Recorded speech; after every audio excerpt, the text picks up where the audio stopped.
Hello everyone, and welcome to all the cards on the table. This is an all 12 signs video for when Uranus goes direct on the 22nd or 23rd of January 2023. Uranus is in Taurus. It's been retrograde for 5 months now, since the 24th of August. I will be pulling 4 cards for each sign. The first card will represent the energy that we've just been through in the retrograde. The second card will represent what energy is coming through when Uranus goes direct. The third will be how we're bringing that into manifestation and integrating that into our existence. And then we'll have a general card to show the main theme of this Uranus period. So Uranus and Taurus. Uranus has been in Taurus for a while. What does Uranus mean? Uranus is about sudden changes. So the planet Uranus is very radical and unique. Its north pole points towards the sun, which no other planet does in our solar system. All its moons are in retrograde motion, which again is very unique to Uranus. And the rings that go around it are vertical rather than horizontal, which the other planets have.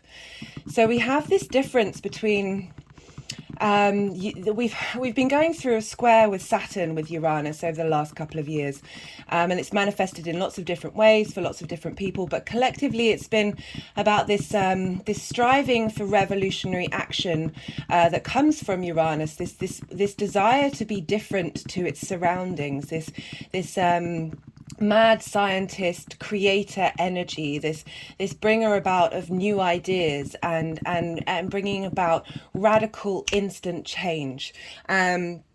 In modern astrology, it rules Aquarius. In traditional astrology, Saturn rules Aquarius. I personally practice with Saturn ruling Aquarius.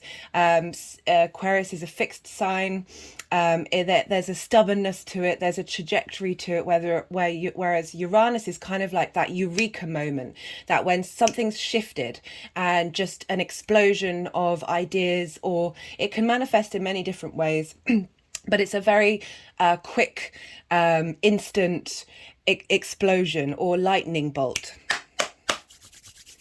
I do feel that Uranus has a lot of Aquarian energy, but it doesn't quite, for me, doesn't personally quite tap into as I said, the fixed energy that comes with Aquarius. And Uranus kind of likes to be different for different's sake, rather than having a particular collective drive to change the traditions of society that we're in. If you're interested in the Aquarian energy, please do check out my Aquarius New Moon video. And this Uranus going direct during this time is important because of that new moon that happens 26 hours before Uranus going direct. So at the time of the new moon, Uranus is retrograde. We're still facing that kind of internal frustration, that internal change. In order to place our new seeds for that new moon. And then when Uranus goes direct, it's adding a boost of energy to help bring about bring about the growth of the seeds that we're planting. There's a lot of very interesting so we have I'm trying to word this in the right way. We had an eclipse, a lunar eclipse in Taurus. It was a full moon in Taurus at the end of last year, on the 8th of November 2022, and the astrology is very, very similar to when Uranus is going direct. And I really recommend checking out that Taurus video, because eclipses have a long cycle, so they bring about new beginnings and change. And because that eclipse was the moon was directly conjunct Uranus was feeding a lot of energy into that what is often quite volatile time of eclipses in the first place. But I did say in that video, you'd want to look for when Uranus goes direct to see what change that eclipse is going to bring about. So I feel like either that change is going to happen around this time, or we're going to have that build up, that momentum, that moving forward until the 3rd of April 2023, when Uranus will go over the exact degree where the Taurus eclipse happened, and this will be an activation point for that eclipse, which may bring in that change, that radical shift that we've been looking out for since we had that eclipse back in November. Now, I just want to tell a personal story linked in, because people might be a bit nervous about Uranus energy, because it can be a real shock to the system. It doesn't really care about the fallout of the dramatic change that it can bring about. I had a very, I was going through a 10th house perfection year, and the 10th house is linked into your career, your sense of self in the world, your sense of purpose. And leading up to that, I had been in a profession for 12 years, and I felt very stuck in that place. It wasn't serving my soul, but I didn't feel like I could untangle myself from the situation. Uranus came along, transiting in my 10th house, having been in Taurus, entering into Taurus, which activated my exploration into lots of different things that were outside of my profession, that were all built into where I am now. It then retrograded out into Aries and then back in again. And when it moved back in, when it went direct, it then kick-started a big chain of events that led to me no longer being in that profession. And it felt very dramatic at the time. It was kind of like a dark night of the soul, where every safe structure around me that I had set up fell apart. And it meant I had to rebuild myself. And it was hard to do at the time, but it felt very liberating. It was as if everything had been flipped on its head in order to clear the decks, to give you space to be able to reorientate onto your own path. I was talking about Uranus and Saturn. We've had that square going on. Saturn is kind of like a long-term trajectory. Saturn's going to be leaving Aquarius on the 3rd of March. We've been going through restrictions, limitations, boundaries, from Saturn, that's helped us work through our own integrity, work out what we really care about. So that's one way of reorientating us onto what our soul's path of is. And Uranus will just come along and go bam, and just everything can fall apart, can be very tower energy. But I just want to say that this will work out for your best, for the best, that will bring you contentment, peace, enjoyment of existing, joy to be a human being, even in this crazy world. We're all weird, but I like you all. Like the universe loves us all and wants us to be in our flow and to be able to achieve the wonders that we're here to set out to achieve, in whatever form that may be.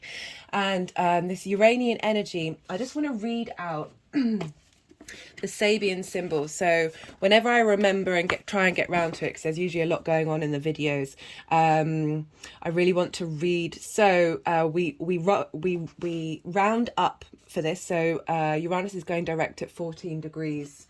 And 56 minutes. So we're rounding up to Taurus 15. A man muffled up with a rakish silk hat. Theme. This symbol speaks to the ability to maintain an aplomb or poise, even in the most trying situations. The image of a man muffled up with a rakish silk hat portrays a dramatic effort to radiate dignity and personal distinction. The implication here is of a strong sense of self and a refusal to settle for being just another face in the crowd. This degree also suggests a sophisticated ability to use whatever resources lie at hand to achieve a goal or overcome obstacles.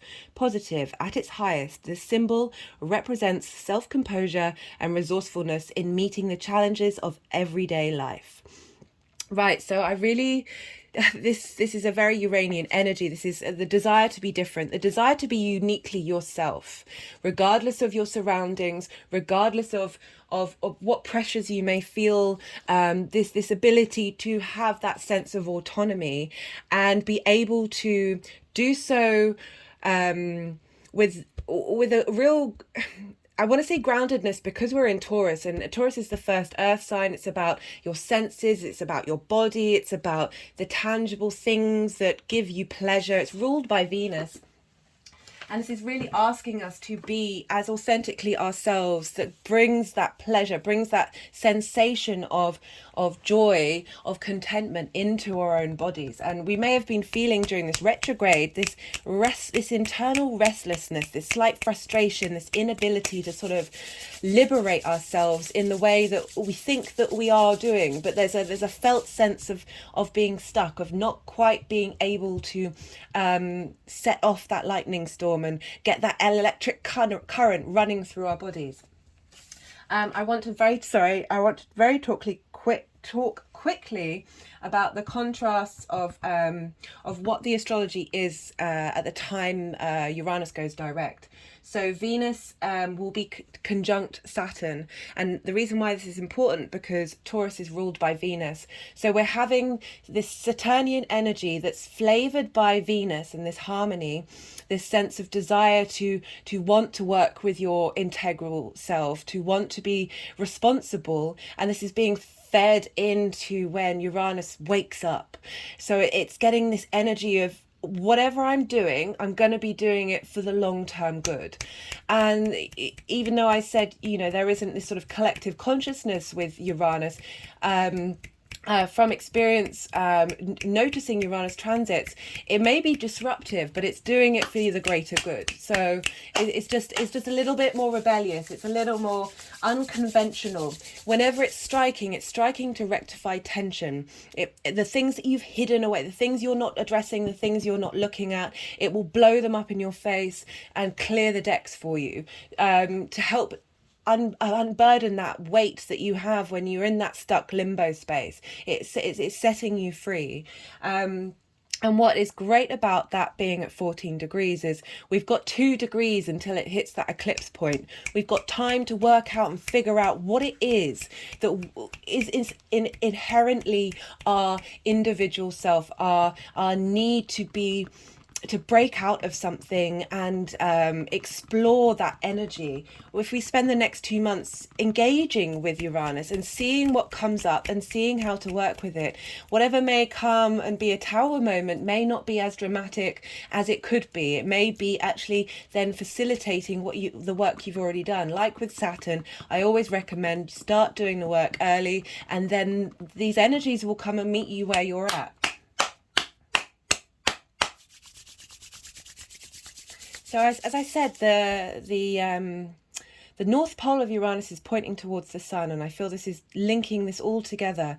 The Sun is the center of our universe. We are light bodies. The light that we receive is this energy, this divinity, this energy, that the ability to shine a light, to absorb, to reflect, just the essence of the universe.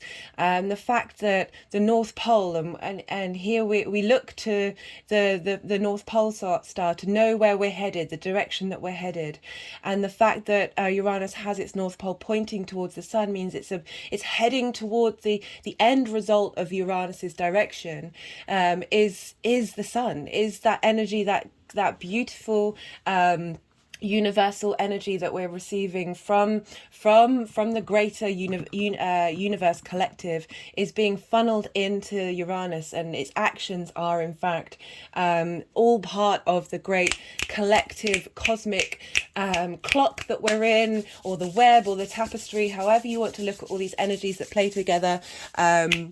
Uranus is really here to help us be both the individual within in the cloud in the crowd. Right, is that everything that I wanted to say? During the time of this, when Uranus goes direct, we have the moon squaring it at 18 degrees of Aquarius. So Whereas before in the Taurus eclipse, we had the moon conjunct Uranus. Now we've got the moon that's gone all the way round and is now in a closing square at 18 degrees, bringing in that Aquarian energy into Taurus, that collective, unique, higher perspective of really wanting us to be responsible with resources and people and collectives, and there's a sense of equity and fairness that the Aquarian agenda wants to put out there. That we've got this square, which is a Mars aspect, which is tension and conflict, but it's also emotional release. It's this expansion. It's opening up your unconscious to receive this radical energy coming in, like deep emotional revolution, helping bring in, like the moon often represents the home or family, bringing in that unique collective family of bringing vitality and liberation. There's a real impulsiveness and innovation and unconventional action that's linked into Uranus being the great awakener. So on that note, I will be moving on to doing all the rising, all the 12 signs, and I hope you found that interesting and helpful to how to play with the Uranian energy, and really bring that into your practices. Taurus rising. So for those of you tuning in that have a Taurus rising, the astrology will link to your rising sign. The rising sign is the first house in your natal wheel where you have your ascendant. Those of you tuning in who have Taurus placements, from personal experience and others, the information that comes through, you may still resonate. The same goes for you who are just tuning into the Taurian energy, even if you don't have any planetary bodies or astrological points in that area of your chart. We still have that energy within us. You look to where Venus is in your chart, and she will flavor that Taurian energy for you. So I'm just going to start pulling some cards and seeing where we're at with this Uranian energy for Taurus. So Taurus rising, you're having this retrograde in your first house. This is yeah, a very sense of change, dramatic change and revolution in your body, in your sense of self. This is the first house. This is how others see you. This is your appearance. This is your character. This is how the sun sort of, the lens in which it navigates in the world. The first house is your house. Other houses may be linked into other people in your life or events, whereas this house is solely your house. It never leaves you, in the same way that our bodies never leave us in this lifetime. And it's an angular house. Angular houses are very powerful. They tend to show up more in the 3D world. So as I said, you may have been feeling some restlessness in this area of your life. I'd be really interested to hear how this manifested for you, Taurus. We also have, so Taurus is ruled by Venus, and Venus is now in Aquarius. She will be conjunct, she's just leaving the conjunction actually with Saturn, so she's just ahead of Saturn, which means she's going to be heading to Uranus and passing on the messages that she's learnt from Saturn. It's that intermingling of commitment and devotion that Saturn and Venus can have together. We also have that strong desire to mingle with others and collect long-term ideas and talk about interesting ideas in a communal way. Aquarian is a collective energy. You have this in your 10th house.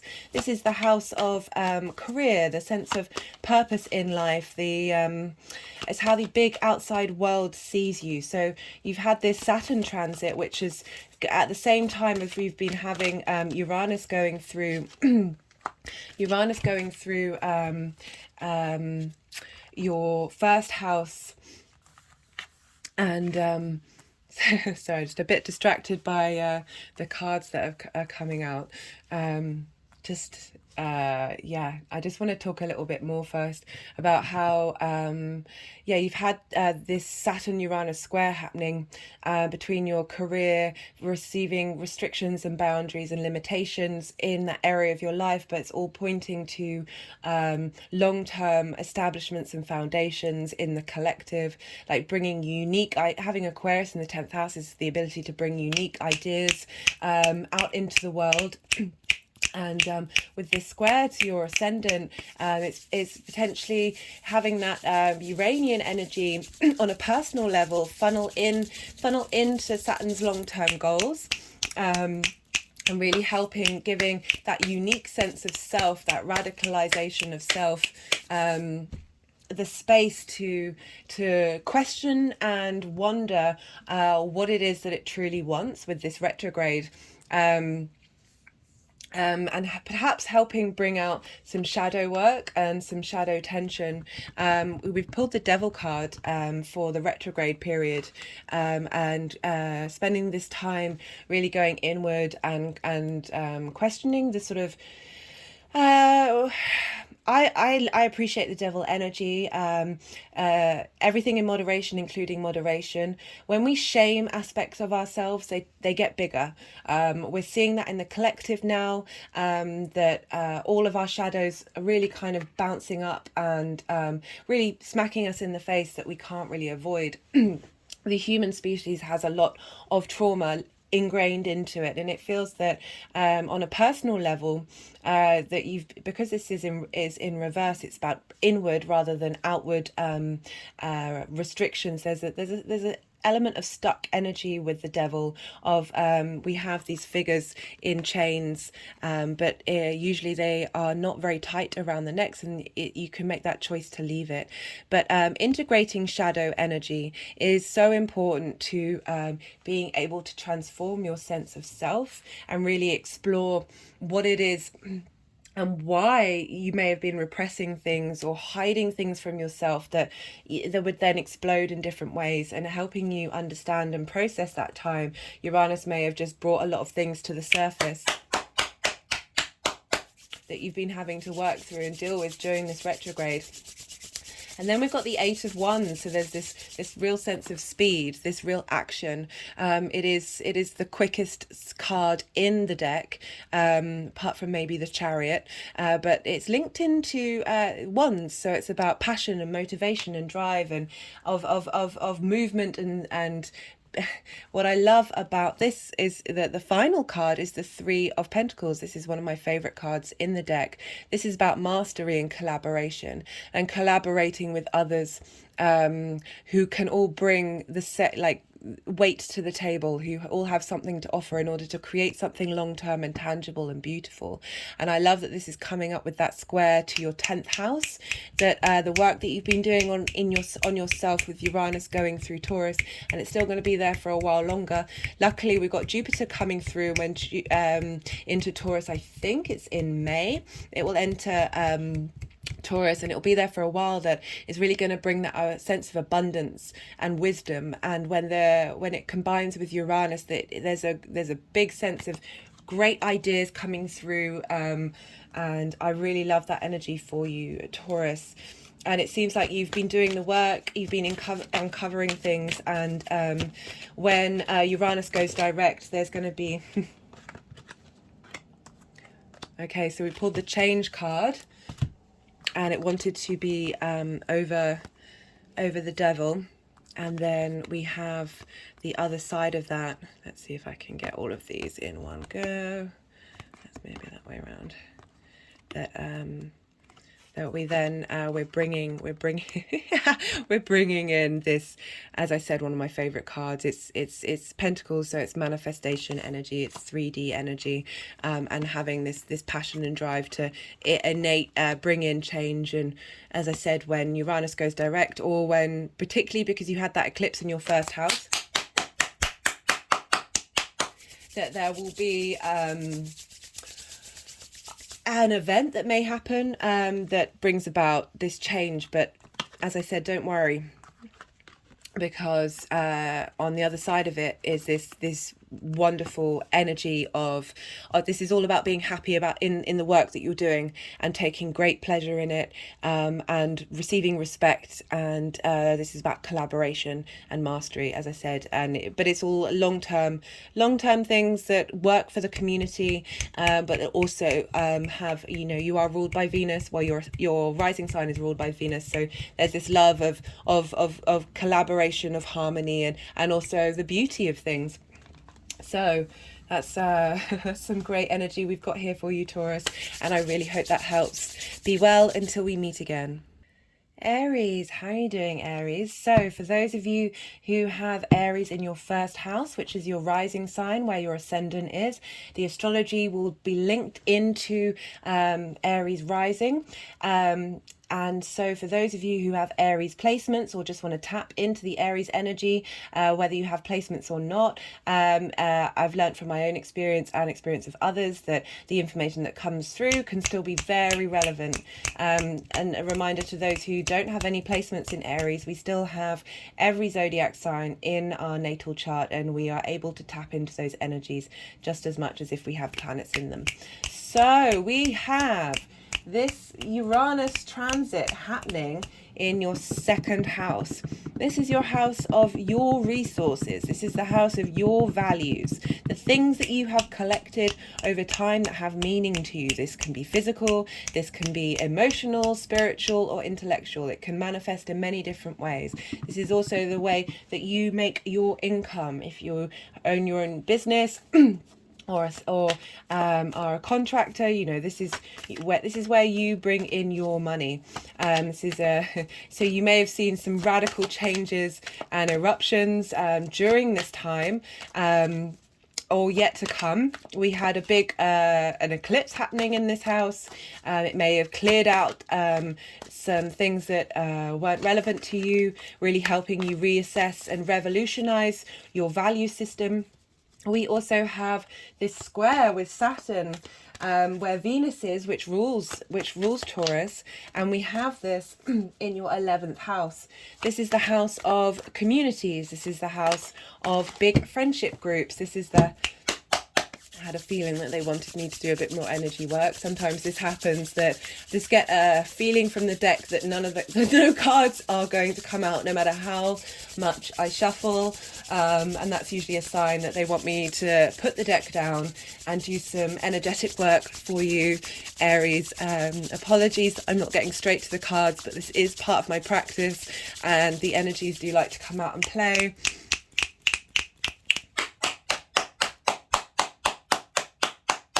I've also found I have to re-watch my videos in order to do the timestamps, and personally, even though it's me doing it, when I see some of the movements, I do have energetic releases and responses.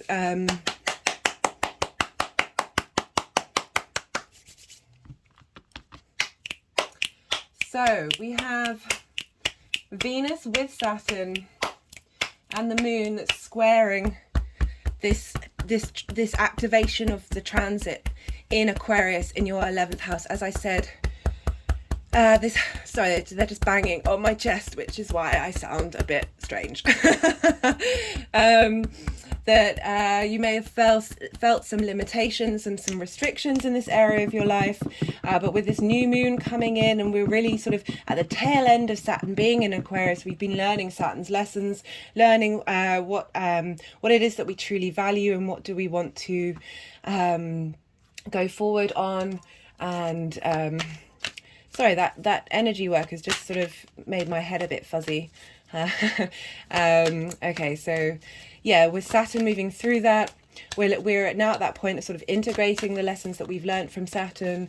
What kind of communities do we want to be around? What are our hopes and wishes, like the long-term ones that not only benefit us but benefit the community? No, they did want that card. So just got the death card. We'll see what kind of transformations come up in what area, which card that wants. So sometimes they want to move them around. I do apologise. That energy work is really making my tongue is a bit tired. So we've now got Venus really playing an important part. She was conjunct the Sun during the Taurus eclipse, and now she's conjunct Saturn. So she's really facilitating this Uranian energy while Uranus goes through her house, and helping bring this softness, this sense of.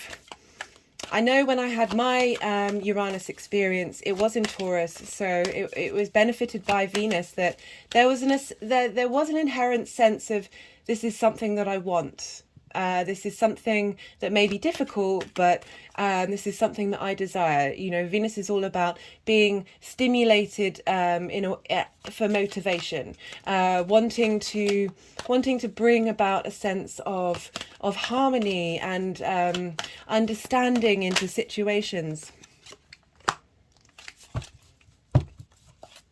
Interesting that we've got the Five of Pentacles that's just come up, perhaps because we've had Uranus going through the second house, that there may have been a sense of feeling left out in the cold, of not having enough resources.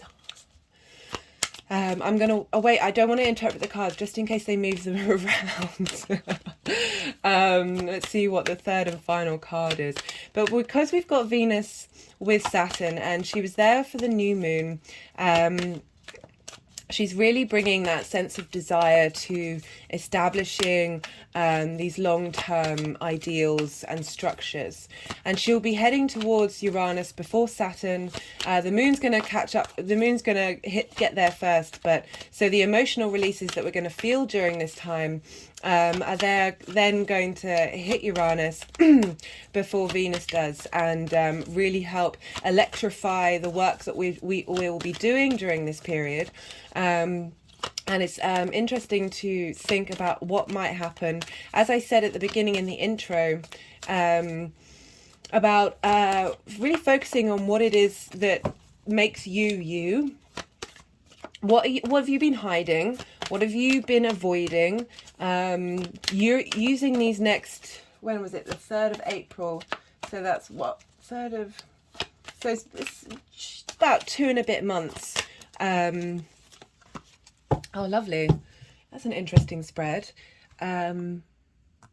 Before there's a rapid change of results. Okay, so wow. I mean, it's just on the get-go, it's a pretty straightforward spread, considering we're dealing with your second house of finances and personal values. And the value you put into things, and it's your house of manifestation. That we have the Five of Pentacles, which, you know, you can see these figures are in rags. They've clearly been out on the street for a long time. There's no doorway in the picture. There's no ability to, seemingly from this image, to be able to get inside in the warm. This feeling of not having community support, not having support from the hierarchical structures, not having support from God. This is stained glass. This represents in traditional book religion, but that can apply to not feeling connected to the universe and feeling like you're not going to be able to get out of this situation. That there will be no let up from this. However, we then have the Death card, which is about letting go and moving on. This is about transformation. It's about needing to process and release and let go in order to acknowledge and understand the cycles of life, death, and rebirth. To cultivate a space of surrender, and really understand that all things do pass. Because if we look at the final card, pardon me, we have the Nine of Cups. As you see here, it's even got a genie on it. It's known as the Wish card. It's known as it's one of the most positive cards in the deck. This card is also known as happiness. It's not just, you know, make a wish and all your dreams come true. It's about having transformed a sense of what you care about. I know from my personal practice, I've trying to be letting go of expectations and really trying to find play and joy and contentment in the smallest of things, and especially the things that are free. But this is also known as a victory card, so it's a great card to come up. But it's, even though it's about happiness and achievement, it's not just about material gain. It's a sense of fulfillment that can come from service to yourself, but also service to your community, and this, having support of your family and gratitude for all the blessings that are in your life. I really like that this is coming up for you, Aries. This is showing some deep transformation that's happening for you in this area of your life, and just allowing that support to come in. Allowing that support to come in, even if you feel in this state, there's going to be a release that can help transform where you're at with that. Uranus doesn't just, it comes along and changes the status quo. So if you're in this, it can come along and flip things up into this space. It's not all about bringing things down that are good, or bringing things down that are bad. It's a change of the circumstances that you find yourself in. But in this case, obviously the energy is coming through that it's a change for the good. But usually when oh, that's lovely. Just got the love card, love of self. We're dealing with values here, and I didn't bring in the fact that Venus and Saturn are in Aquarius, which is groups, communities. Maybe there will be some help that comes through in your communities, and there'll be a feedback loop that you then lean into and feel supported by, but also feel gratitude and give support in return. I'm getting that very strongly with this love card through. Uranus going through your second house can also help you find self-love and self-value, and gratitude, as I said, for my own practice of the small things that then ripples out and has a magnetic effect on what comes in your way. I really like this energy for you, Aries, and I hope this helps, and be well until we meet again. Pisces, how are you doing, Pisces? So those of you who have Pisces in the first house, this is your rising sign, this is where your ascendant is. The astrology will be linked directly to those of you who have Pisces in the first house. However, those of you who have planets or other bodies or astrological points in Pisces, or those of you who just want to tap into the Pisces energy who don't have any of those, I find from personal experience and experience of others that you can still resonate with what's coming through in the messages. So with that, I'll begin. Pisces rising. You have this transition, this Uranus going direct happening in your third house. It's been a while that Uranus has been in this sign. It'll be a while that it's still in there. So we're just looking at how this retrograde has been for you, and where the immediate energy is going to make change, and how that's going to reflect and manifest in the future.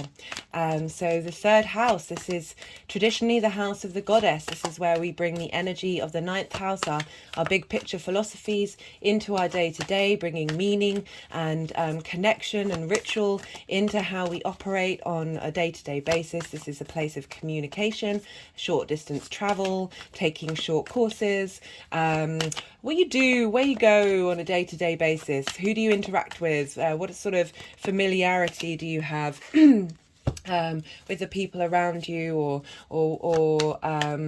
what sort of what things do you do regularly that aren't necessarily linked to health and work, that's in the sixth house of routines, but just the sort of the day-to-day, your local community. rather than sort of the bigger communities that are represented in the 11th house. So you might have found that Uranus has been shaking up what values you put into that area of your life, and how to make changes with that, how to make that more aligned into your true authentic needs. We also have the ruler of Taurus, which is ruling Uranus,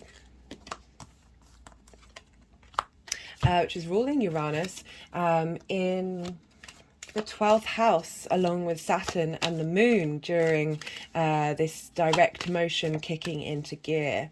So I recommend going to check out my Aquarius New Moon video there for all 12 signs Pisces. So there was a really beautiful message that was coming through for you in that one. So we've had this Saturn going through your 12th house. Saturn likes to be in the 12th house. The 12th house is the house of mysteries. It's the house traditionally known of self-undoing, and that is because you often spend your time in contemplation of the concepts that make up who you are, tapping into your unconscious, things being revealed during this time, and there's a sense of isolation, a sense of restriction.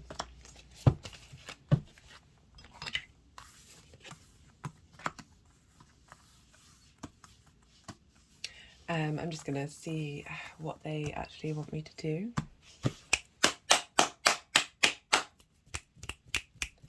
So I was talking about the 12th house, about how Saturn is actually prefers being in the 12th house.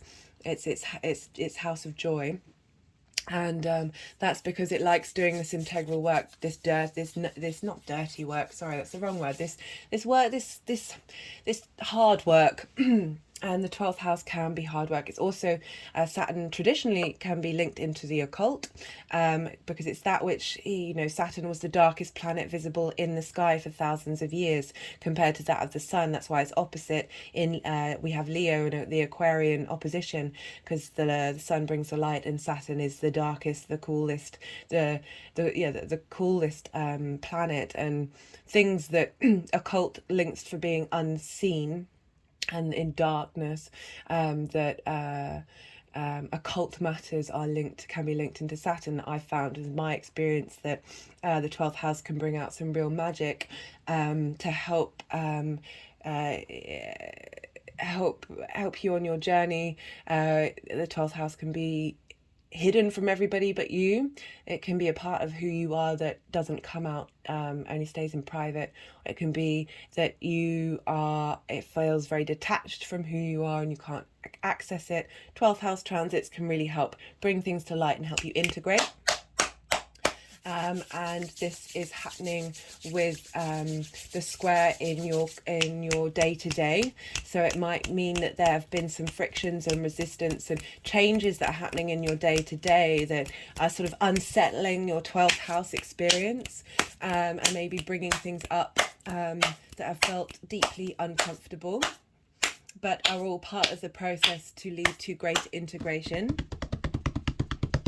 So Pisces, we pulled the 7 of Pentacles.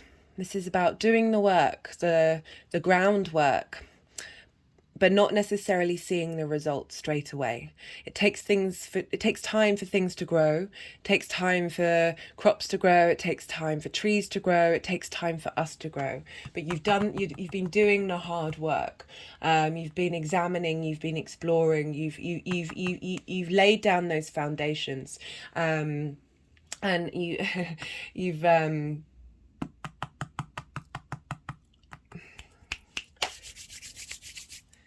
particularly linked to Taurus as well. It could have been that you started a garden or joined a community garden in your local area, or have been out in nature a bit more, or just getting into the rhythms of nature.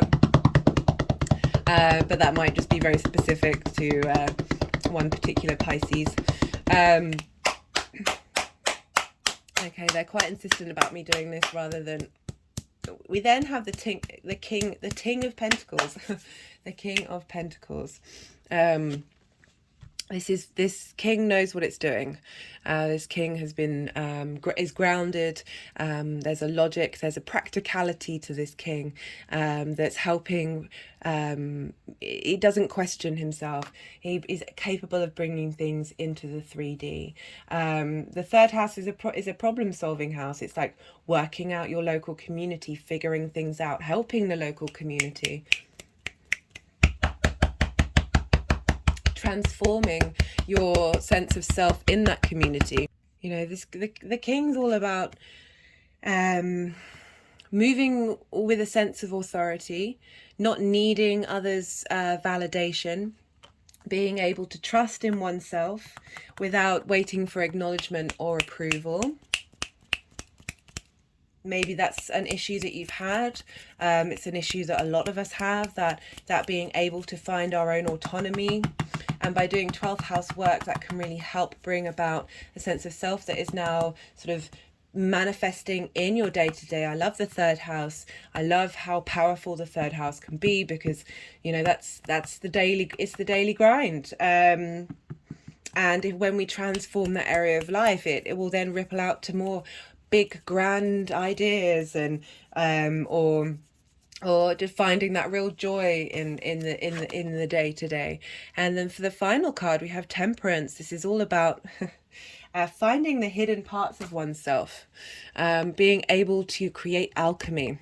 This card in other decks is named Alchemy, and this is about being able to bring all, sorry for the shaking of the card, but they're being quite insistent, but this is about being able to bring things up from the bottom of that are hidden from you, uncover them, and being able to use every single part of you, which is a 12th house experience of helping release and understanding the hidden, and being able to create, being able to manifest and bring temper and bring the best of self together from the hard work that you've done in this the work that you've been doing is revealing gold. It's helping enlighten and bring, as I said, the hidden parts of self, in order to really just let your soul be free, in order to work magic in your third house area, and that will, as I said, will ripple across into other parts of your life.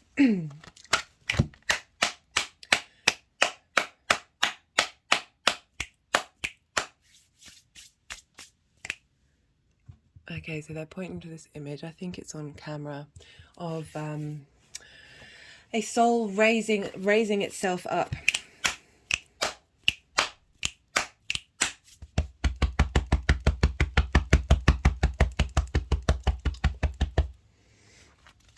Right, let's get an overall message for you, Pisces.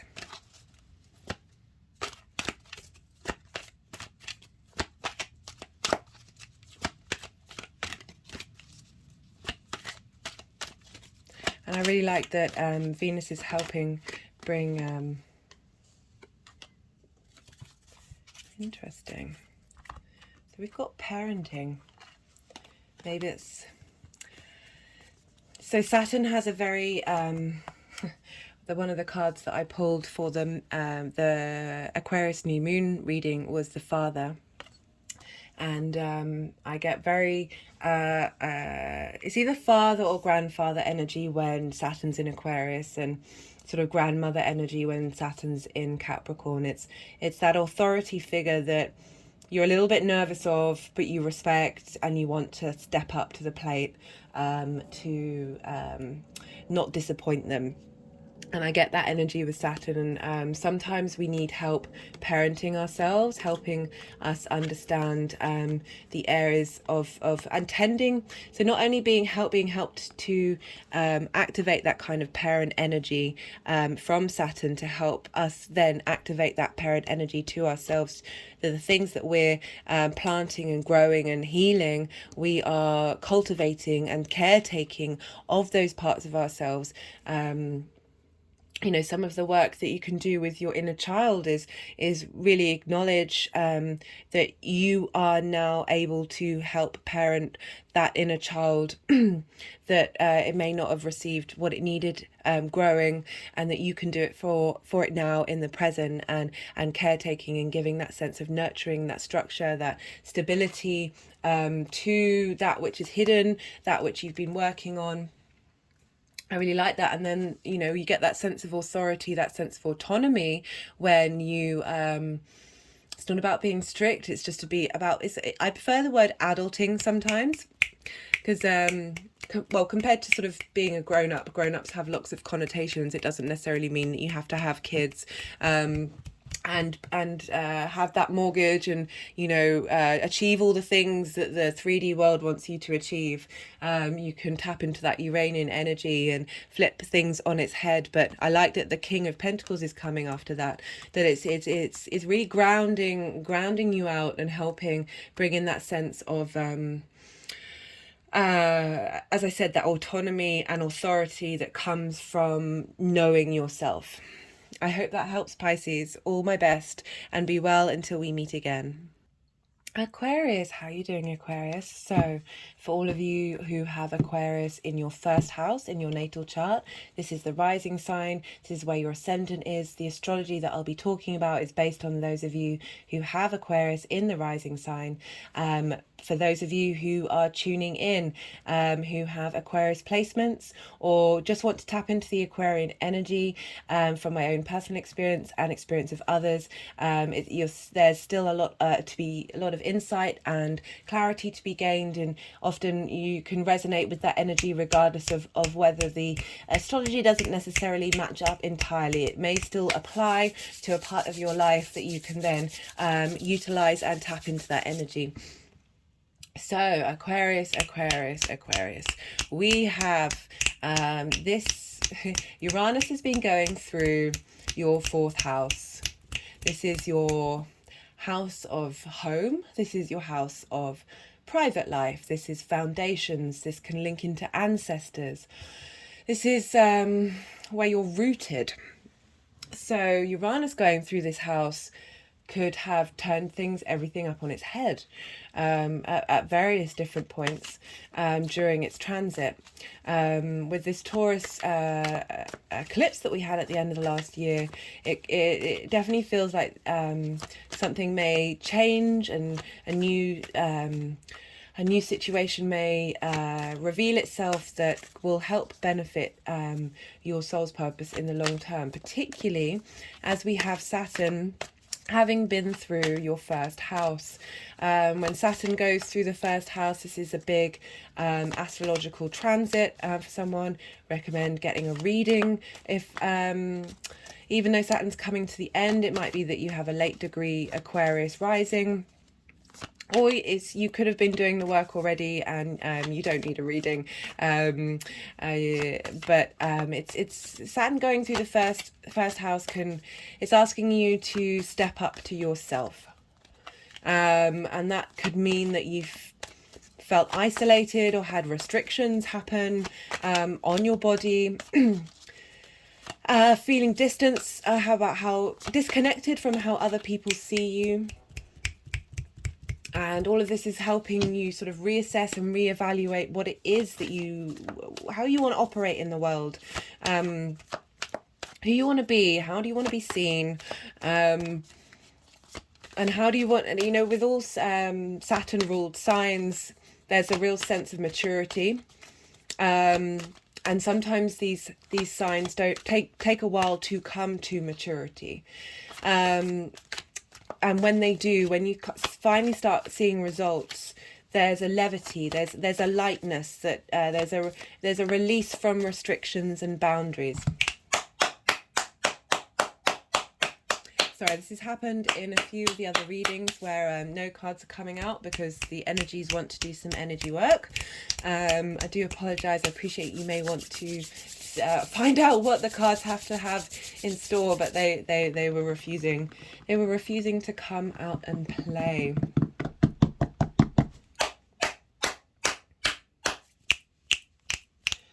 So where was I? I was talking about Saturn going through your first house, squaring off in your fourth with Uranus. This square can be an aspect of conflict. It's also an aspect of physical manifestation, of getting stuff done, getting stuff built, turning things into action.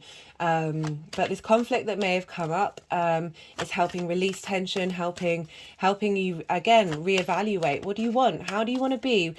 How do you want your private life to be? What is it that you really want? How do you want to feel in your home? How do you want to connect with your family? How do you want to connect? Words are getting quite tangled in my throat. I want to talk about the ancestors, and whether with Uranus it's quite a curveball energy, whether this is helping bring in the energy from your ancestors, the gifts, the wisdom, or they're helping redirect if you haven't been on the right path for your soul, that you're getting support and assistance, not only from Uranus, but Uranus channeling your ancestors. Sorry, I just had an energy release there, which is why I sounded funny. Your ancestors' energy and support and love and care for you and where you're at. As I said, we've had Uranus be retrograde for the last 5 months. There might have been this internal restlessness, this frustration to be able to not take the big actions that you want to take, not make big changes, because, you know, we've also been having that limitations with Saturn going on and that push and pull between the two, but they're working together. It may not seem like it collectively. It may seem like chaos out there, chaos and restriction, and neither of it really coming together to bring about any sort of consistent change that will help support society as a whole, rather than in a hierarchical system. Uranus and Aquarius is both individual energy. There's a sense of creativity and of innovation. And I really feel like in the long term, this energy is here to support us make those changes in difficult times. That one want to come out. No. But yeah, so you've had this square. This is going to be rough. All the fixed sign risings have been having it rough the last couple of days. Years, not days, unless we're thinking in eons. And then we're just a fraction of a second, really, if you think about it. And the fixed signs aren't really going to get too much relief, because Pluto's going to be moving into Aquarius. I'll be doing a video on that. I think Pluto's moving in the 23rd of March, just for a little bit. It will go back over the 0 degrees of Aquarius 5 times. So for those of you with anything around the 0 degrees, I have Venus at 1 degree of Leo and Pluto at 2 degrees of Scorpio. So I'm really quite intrigued and a tiny bit terrified of what's going to happen. But I really, we've got to lean into the fact that all this square and opposition energy that we've had for so long, I have a lot of that in my chart. Really does. It's like you're being forged in the fire then, and there's strength and long-term stability and resistance and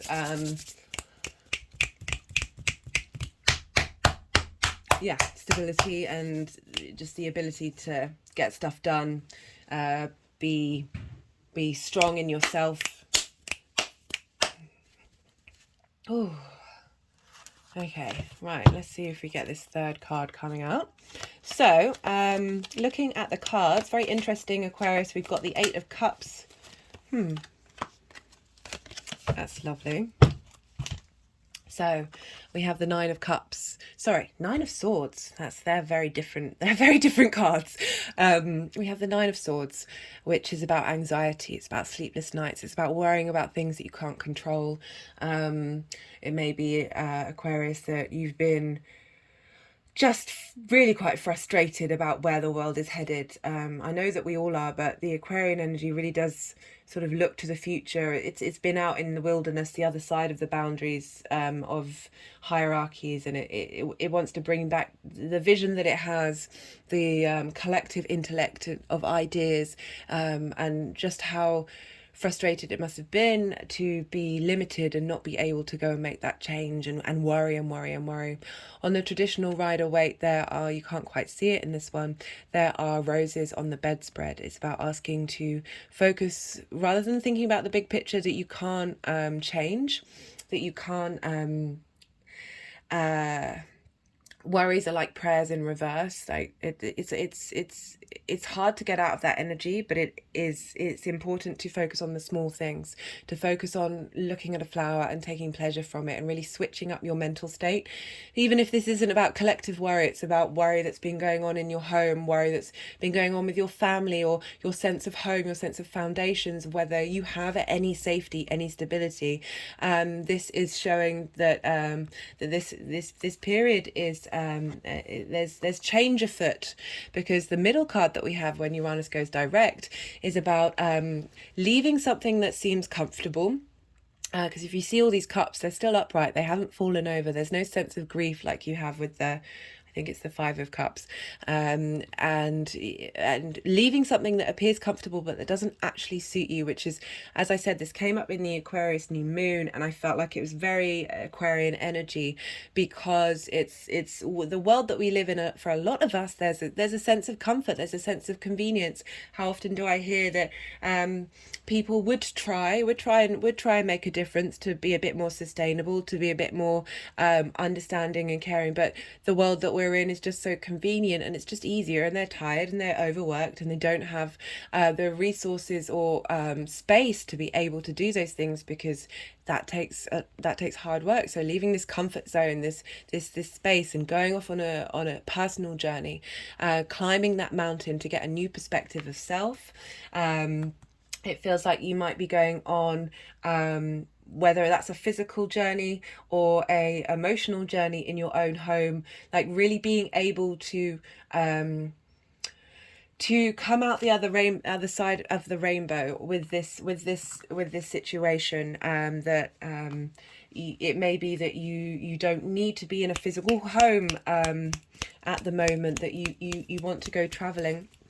But we do have, or if you are in your own home, that you're able to take a personal journey about yourself and rediscover yourself, in order to be able to ground into a structure of home that suits you, that your foundations that suit you and where you're headed, as well as in the collective. But Taurus is a very embodied, tangible, physical thing, that and it's ruled by Venus, so wanting those needs to be fulfilled. So we've got the Four of Wands, which I don't think I've pulled in any of my readings before on this channel. This is about celebration. This is about coming together and celebrating. This is about being around people that you want to be around, being around like-minded people, and celebrating the harvest of the work that you've done, the journey that you've been on, and just this real sense of making your own, making good decisions to give yourself a foundation that you want, moving from this space to this space. They're very, very different energies. This is after having done the hard work of going on that journey, whether it's emotional or physical, to get rid of this space, and the hard work that you've done is going to pay off. And not only are you going to have solid foundations from this point on, but you're going to reap the rewards of the work that you've been doing. I really love this energy. I'm going to pull a general card. The the main sort of theme. Get another clarification from this numerology deck. Oh, okay, interesting. Healing. Again, I was talking about foundations, but this is also linked into Saturn being in your first house. There may have been issues that come up around your health, your body's vitality, with Saturn going through that house, and having physical healing as well as a mental healing, and then this emotional healing. And I like that we then have the Four of Wands coming up, which really show that when you've gone through this cleanse and gone through this healing space, it's allowing in that space of acknowledgement of there is abundance out there. There is the ability to find joy and to celebrate. It might even just be over the littlest of things, but finding that space to really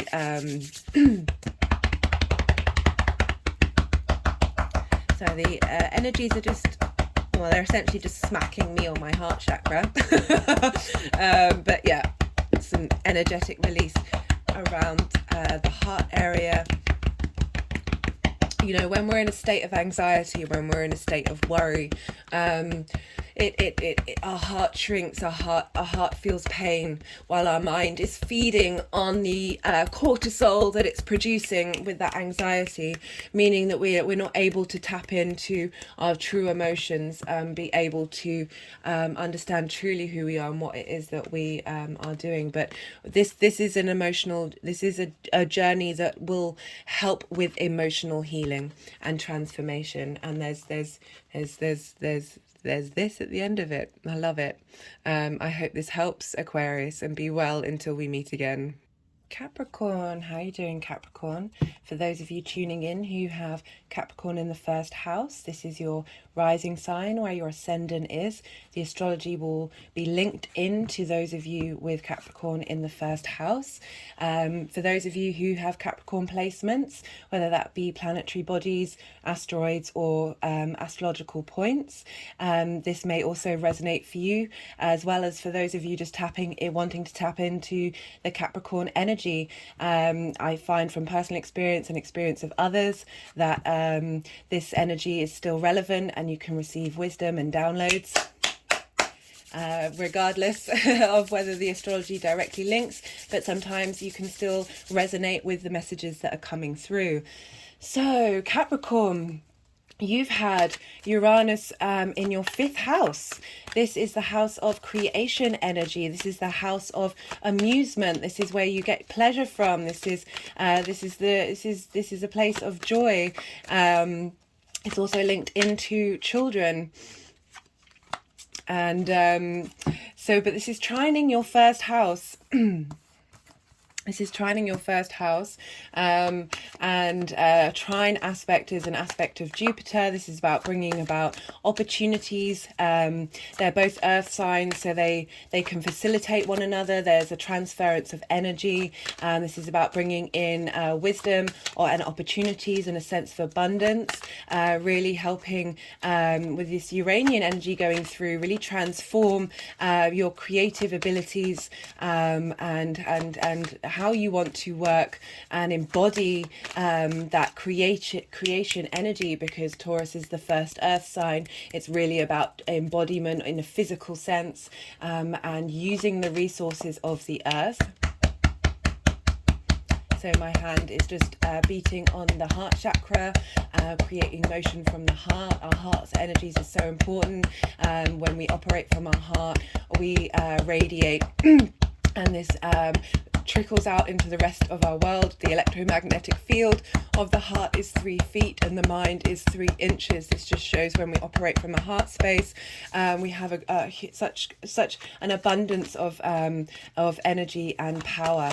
So we have the Aquarian energy that is squaring this, that's been squaring this for a few years now.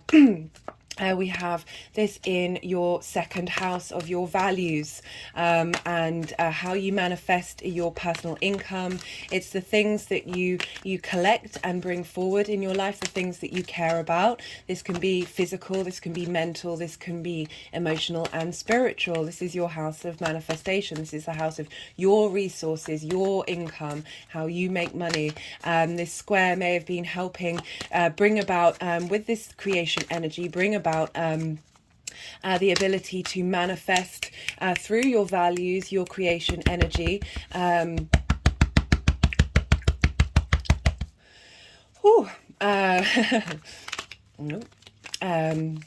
Sorry, that energy release has made my brain a bit foggy. So where was I? I was talking about, so Saturn in Aquarius. This has been bringing about limitations and frustrations and boundaries in this area of your second house, of really making you reevaluate what it is that you value and what it is that you want to take forward in the long term. Saturnian energy is about maturity. It's about responsibility and integrity. And these signs can take a while to, both that and Capricorn can take a while to get going. Once they do get going, and once they do reach that sort of pinnacle point, there is a release. There is that sense of having done the hard work and that laying those foundations down, that you can now sort of play and have fun with that aspect of your life that may have felt restricting and confining and frustrating, especially during early childhood, and leading up to perhaps your, does that one want it? Yeah, I want it to come through. So we have I like this spread. They've all been pretty good, actually. We've got the devil energy in reverse here. So this is about really understanding your shadow and doing the work to help uncover these sort of response mechanisms that may not necessarily be good for us. Everything in moderation, including moderation. I'm not against the energy that's coming through with the devil. This is earth energy. This is Capricorn energy, so this is helping you. If you notice, in a lot of the decks, the chains around the two figures are loose. It's the ability to move forward and move out of that. It can represent trauma.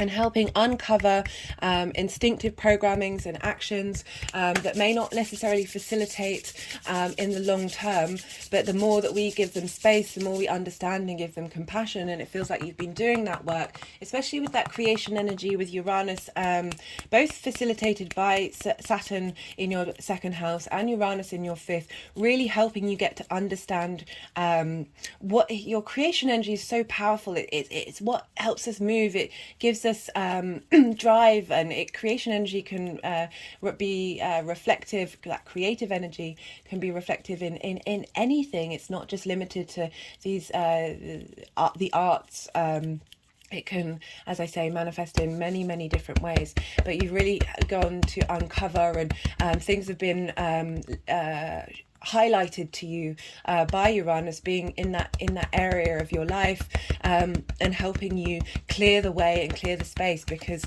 the next card that we have is the Page of Wands. The pages are very useful energy. There's a lot of the energetic and this joy and this useful way of looking at things. And we've got the Page of Wands here, which is all about creation, motivation, drive, passion, courage, strength. This is really helping bring about a fresh new, having gone through this energy, which can feel quite stuck and quite heavy and quite, as I said, it linked into the shadow, this darkness. But the more we give space to the shadow and understand those impulsive needs, the more we basically give our shadow a cuddle, and we all want to be seen, including those repressed parts of ourselves that we haven't given the compassion and understanding to. But having done that work, and in reverse, it's that inner work rather than outside temptations, although it may manifest in the outside world. This has been asking you to really look inward.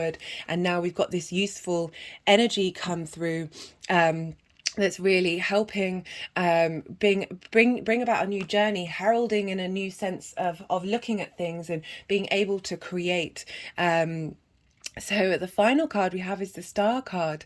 This is very Aquarian energy, but this is about the calm after the storm. This is about having done deep healing and hope after that storm of getting back to your authentic self. If you see, the figure is unclothed. She is truly herself and being able to, and I like that we have the Star card here, even though it's about sort of bringing in galactic energy. She's within nature. She has one foot in the pool of emotions and one foot in on the ground, kneeling, being connected to the cycles of the earth. And as with having Taurus in your 5th house, it's really asking you to link into those cycles and embody. You know, she doesn't have any masks on. She's able to fully embody that Taurian energy in unique and wonderful ways that help transform that creative energy and bring hope and joy into that area of your life. I'm loving how the transition with these 3 cards that have been coming up in the readings, and how the Star card is filling that hope into, as I said, that's Aquarian energy, into your sense of self, your values, how you want to manifest in the world, how you want to bring in income. This is really showing you that there is hope at the end of the tunnel. There's release, and also surrender, and this sort of as I said, this stillness, this calm of being able to be your authentic self. I'm just going to pull another card from the numerology deck to see what sort of other main message is coming through with Uranus going direct. Oh, they didn't want that one. It was intuition, so I'm wondering if this is again linking into the Star of having that foot in water and foot in the ground, of being able to tap into your intuition, your space, your embodied sense of who you are, and able to then bring about, okay, they did want that card, bring about a real grounded in the spiritual. The Star card is about bringing the sky and the earth together, really helping you be able to manifest through your intuition. We also pulled the New Beginnings card, which wanted to go on the Page of Wands, which is heralding in a new start, a new way of operating, but potentially building on what you've already been doing, and helping with that release. So they wanted to stack these 3 cards together with the Devil behind, the New Beginnings, and this Page of Wands coming through, that having done the new work and having integrated yourself, you're able to create space energetically that can help bring in new beginnings, and bring in the Stars. A really positive card. This is a great spread for you, Capricorn.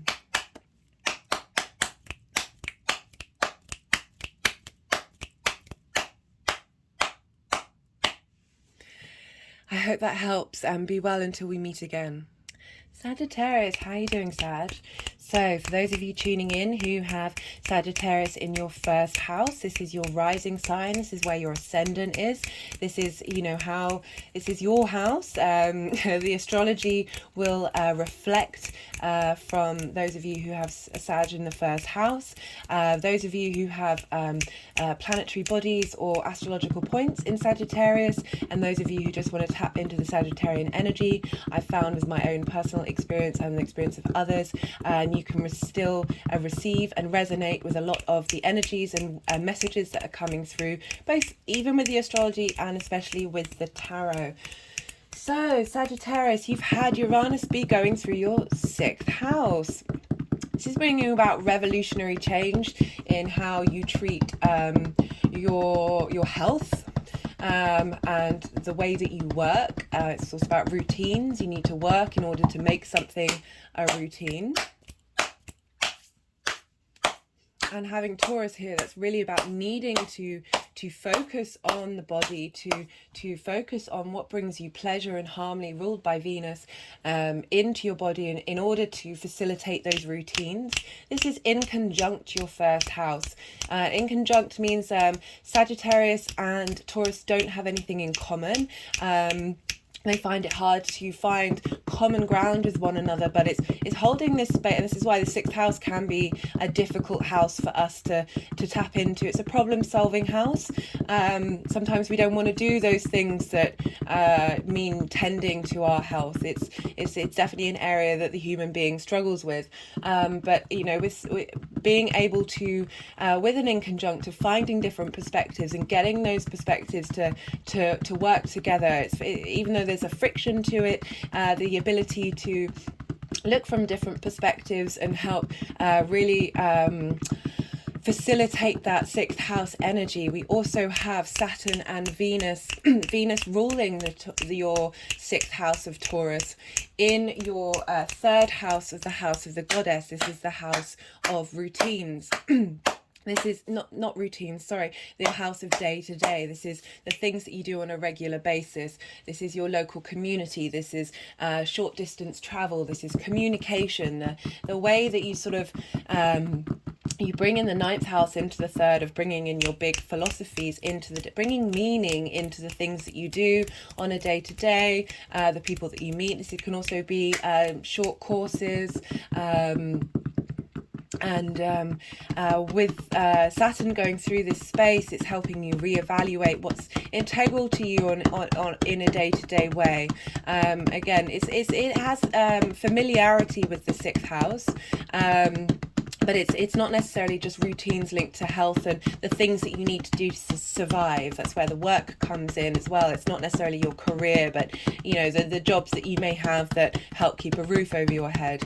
And these are facilitated by your community and by your surroundings. But you may have found limitations in this area and boundaries that are helping you, as I say, reevaluate what it is that you want from the things that you do on a regular basis. How do you put meaning into these?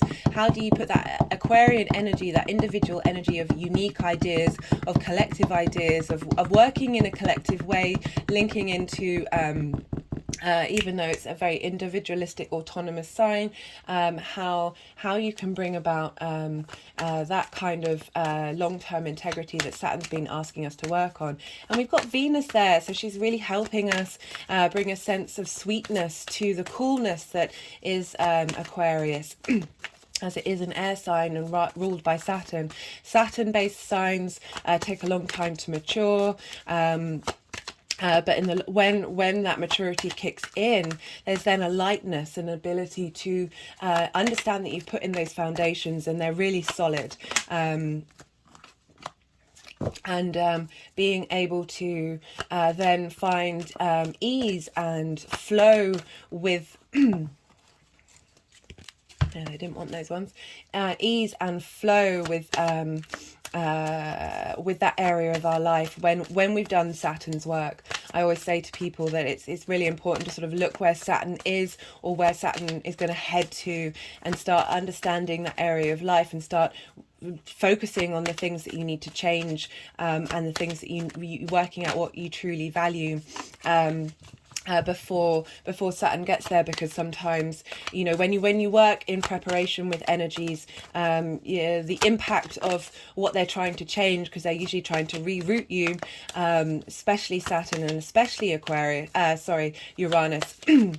That if you preempt them, then and they see that you're doing the work, then they don't necessarily have such a dramatic effect. And this Uranian energy is really asking us to, maybe you haven't been able to commit to your sixth house energy, and in the time now before Uranus hits that eclipse point, when was it? It's the 3rd of April. Really doing that work of trying to work out what really matters to you as an individual, regardless of what the outside world thinks. What sort of interesting ideas are going to come through to help you rebalance and focus on your health. I'm just going to see if they want the cards to be moved around.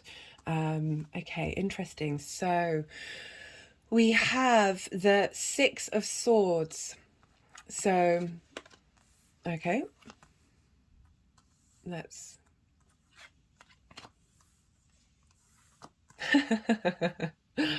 okay.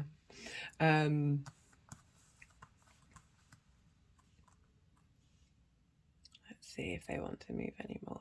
No, they were a little restless, which I can appreciate for you, Sag, that there is a restless energy. There's this desire to move, to explore and expand your perspectives. So we have the Six of Swords. This is about going on a journey. This having and going on a mental journey.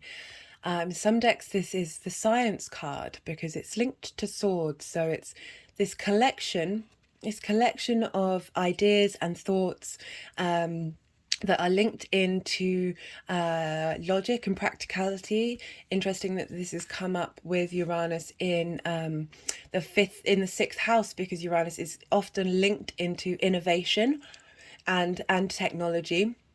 But it's not just limited to that in terms of I would say be more unique ideas of how to address health and how to address how you take care of yourself, that maybe you've been collecting unique and interesting ideas about health and how to apply them. But maybe not necessarily quite putting them completely into practice.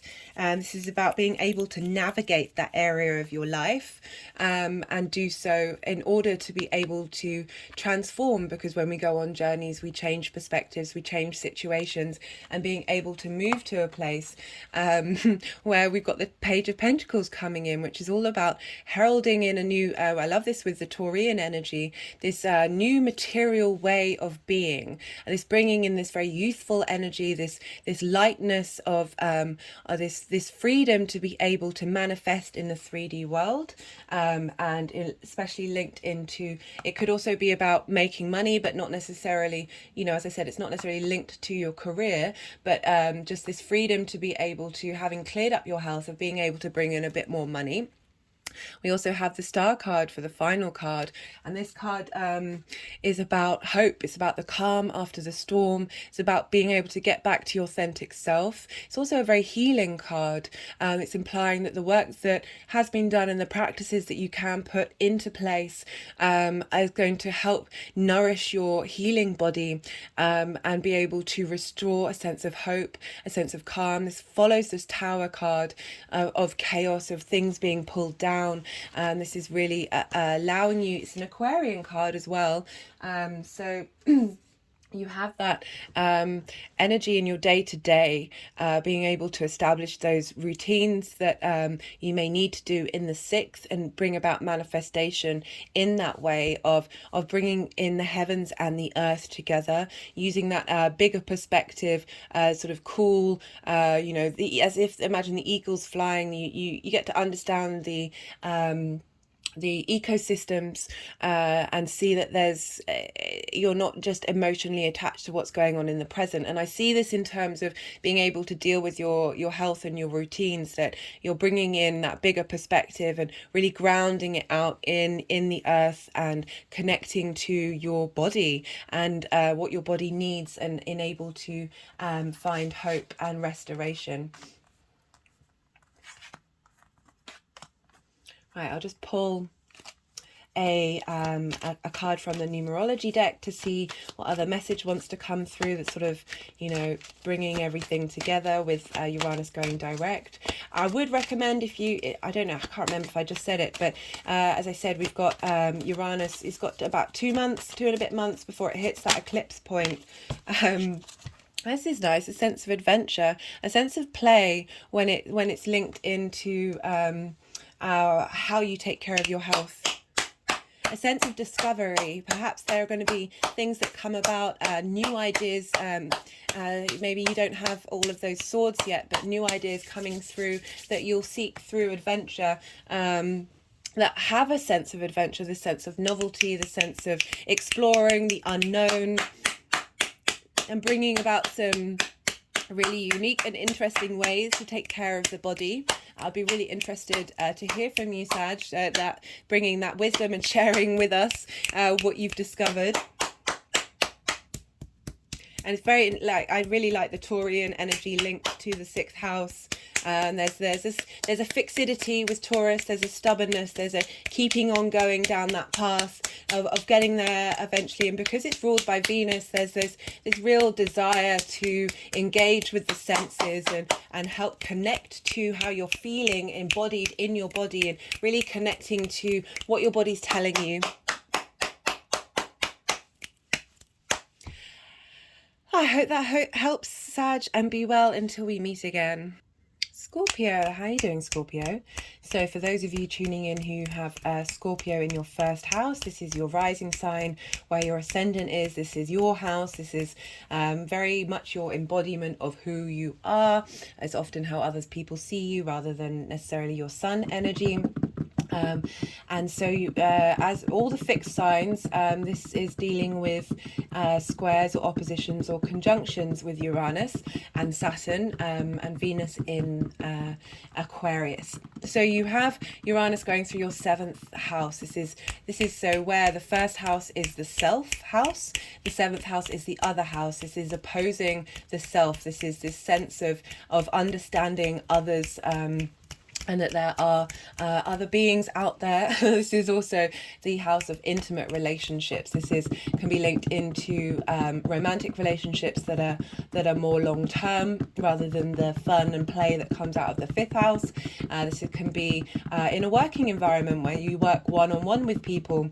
That also comes up in the 7th, as well as your friends and the people around you who you're intimate with, who you can deeply rely on, they're more long-lasting relationships.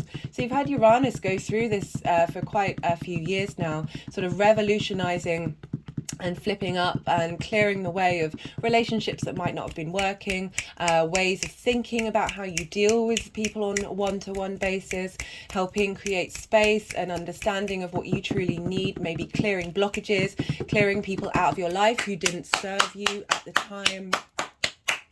And even though that may be painful and it may feel strange, but it's as I said in the beginning of the intro, this is always very helpful energy long term, particularly because this sign is ruled by Venus. So there is a sense of sort of harmony and desire and a need for union. You know, Venus likes connection and connecting people. So it's Uranus being soothed by Venus helps bring about actions that are required and needed in order to create that harmony that Venus wants. So as I was talking about Venus, which rules Taurus, she is in Aquarius conjunct Saturn. Do we want this one? No. Conjunct, oh, there we go. Conjunct Saturn in your 4th house. Again, these are all angular houses. Your 1st, 7th and 4th are angular. They're very powerful houses. They tend to materialize in the 3D world. Your 4th house is your home, your private life, your roots, your foundations, your ancestors. So you've had Saturn going through there that may have over the last couple of years been giving you a sense of restrictions and boundaries and no's. All for, you know, we're now in the later degrees of Saturn being in Aquarius, so we're really being able to apply what we've learned during this time, working out what is really integral to us, what is it that we really want, and how do we want to, in the long term, apply these sort of collective, unique ideas into that area of our lives. So with Venus there, it's really bringing, as I said, this sweetness, this desire to be integral, this desire to do the work.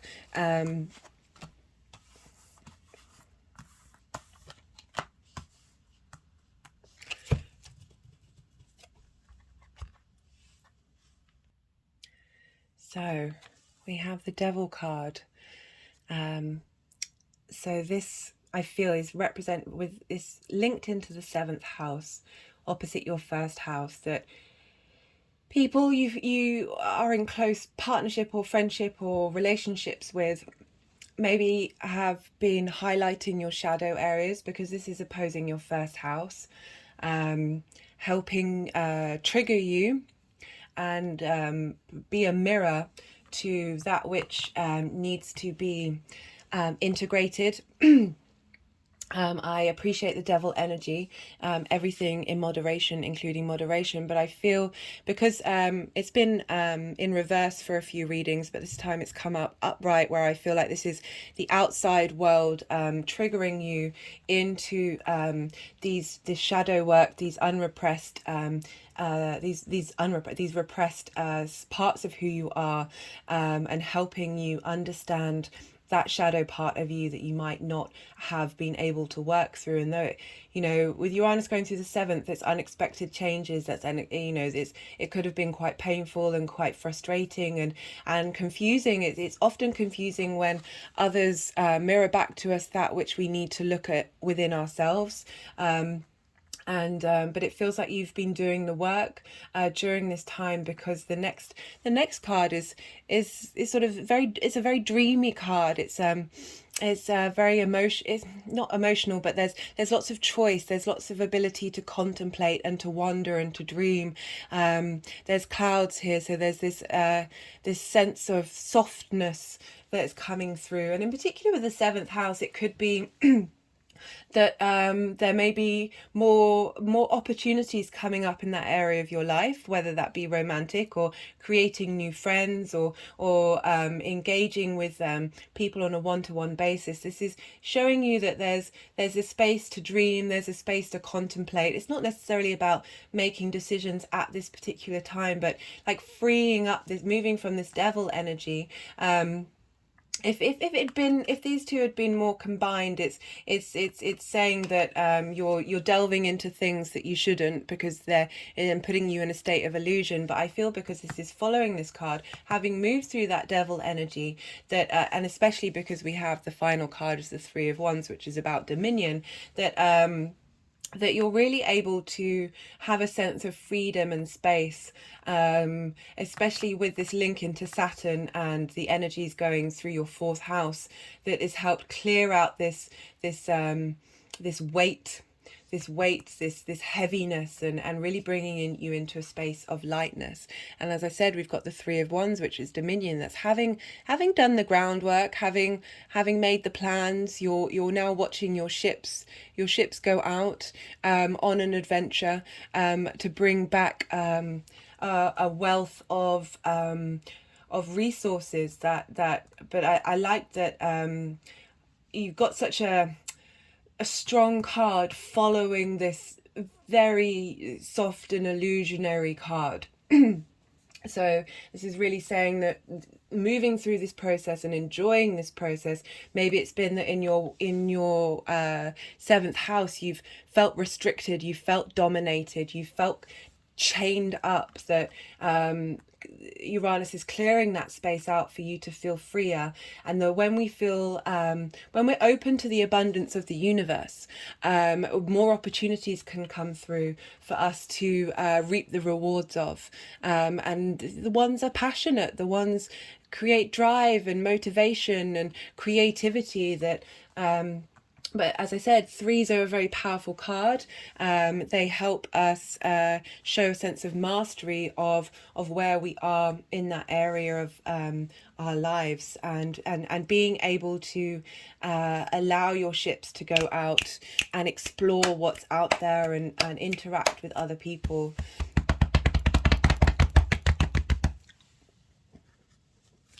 So I'm going to pull a final card from the numerology deck to get a sort of overall message of what's coming through with Uranus.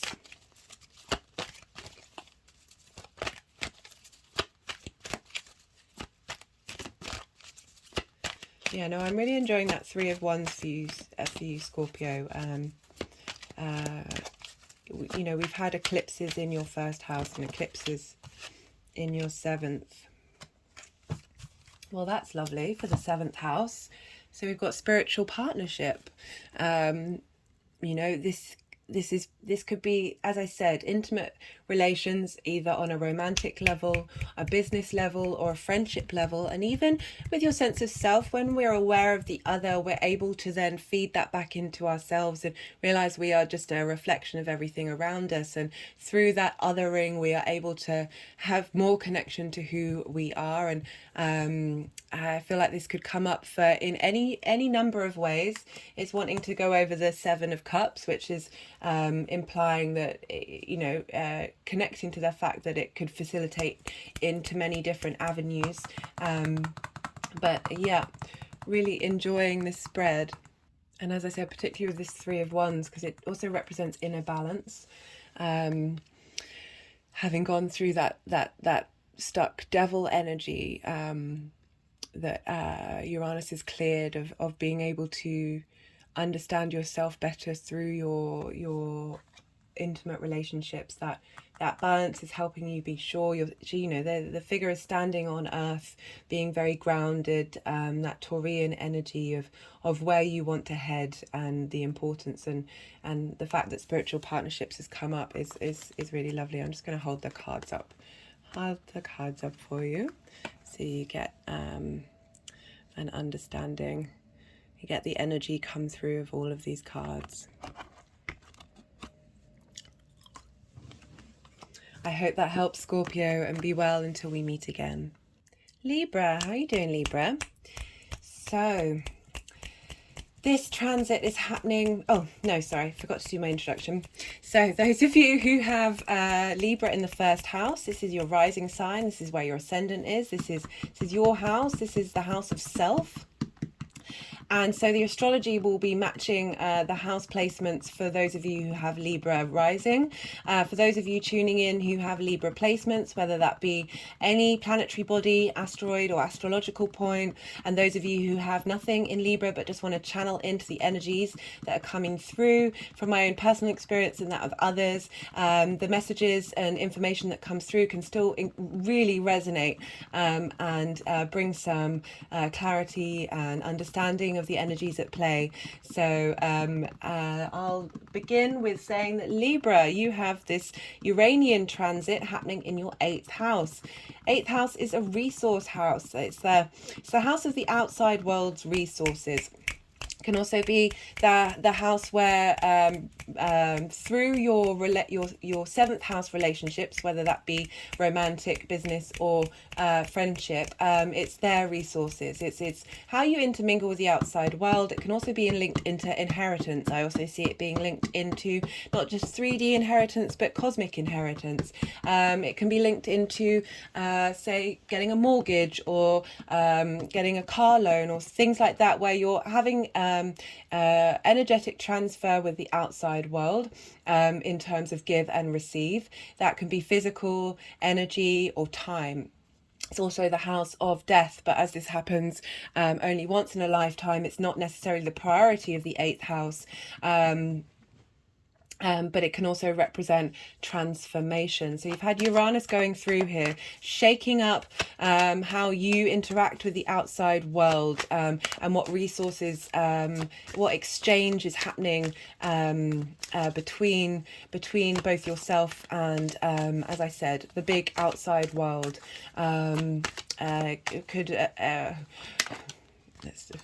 Sorry for my words, just spitting all over the place. We also have Taurus is ruled by Venus, and Venus is currently with Saturn in Aquarius, which is in your 5th house of creativity. This 5th house is trining your 1st house. So the resources between your 1st and your 5th have been intermingling with one another. They've got stuff in common. They're supporting each other. A trine is an aspect of Jupiter, which is about receiving of wisdom and abundance and opportunities. Oh, I don't know why I keep shaking. Maybe they want another card.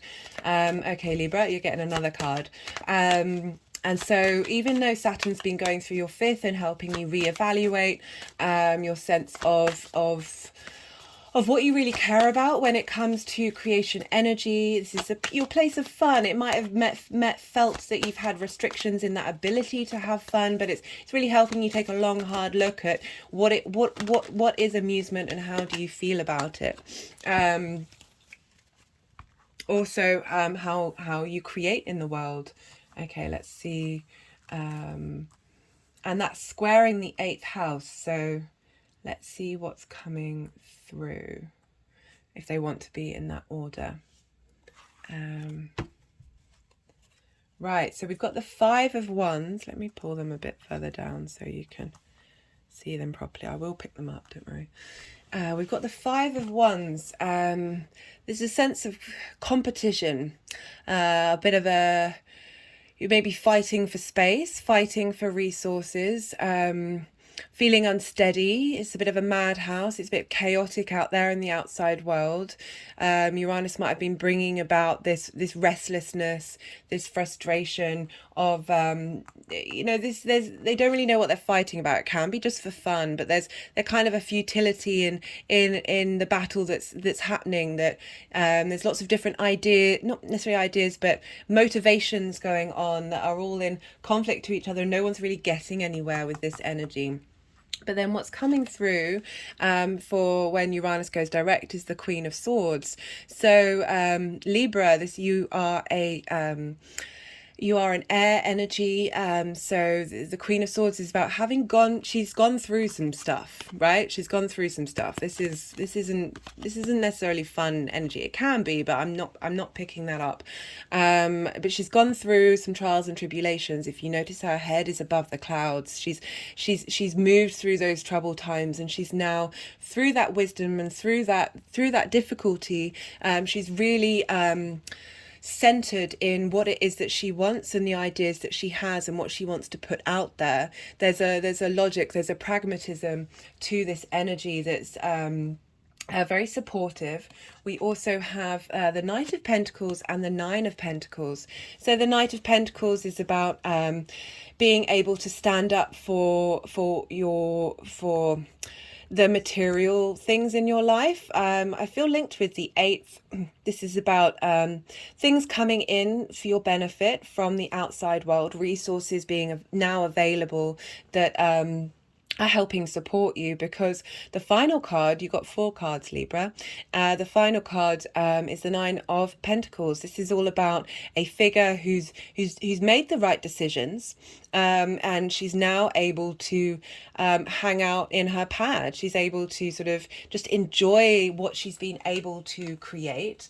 But as I said, from having made good decisions, the Queen of Swords energy is all about making good decisions.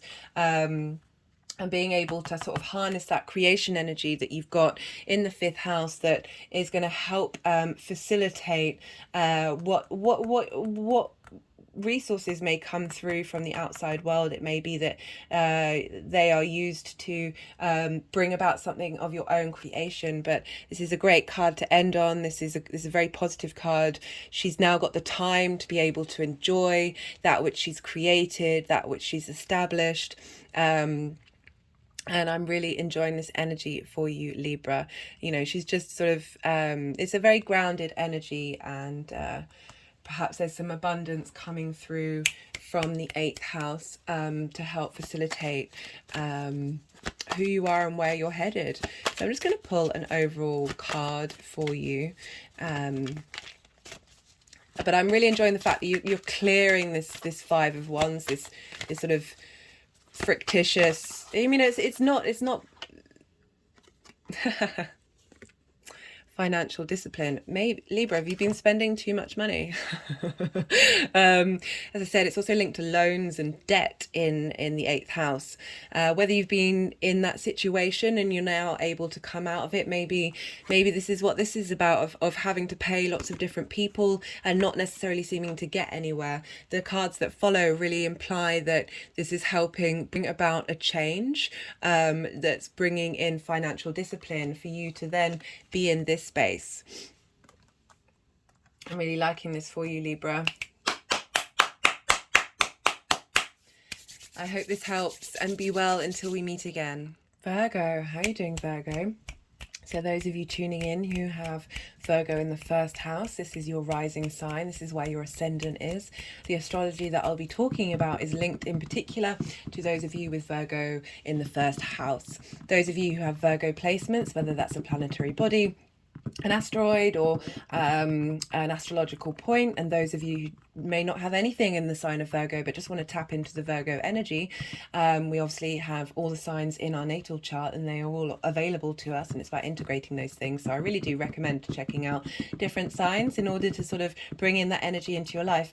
But my point is that from my own personal experience and from the experience of others, there's a lot of wisdom and the channeled messages that come through, and the tarot, even sometimes the astrology, can still be incredibly relevant and help provide clarity and support and guidance. So Virgo rising, you have this, you've had Uranus go through your ninth house.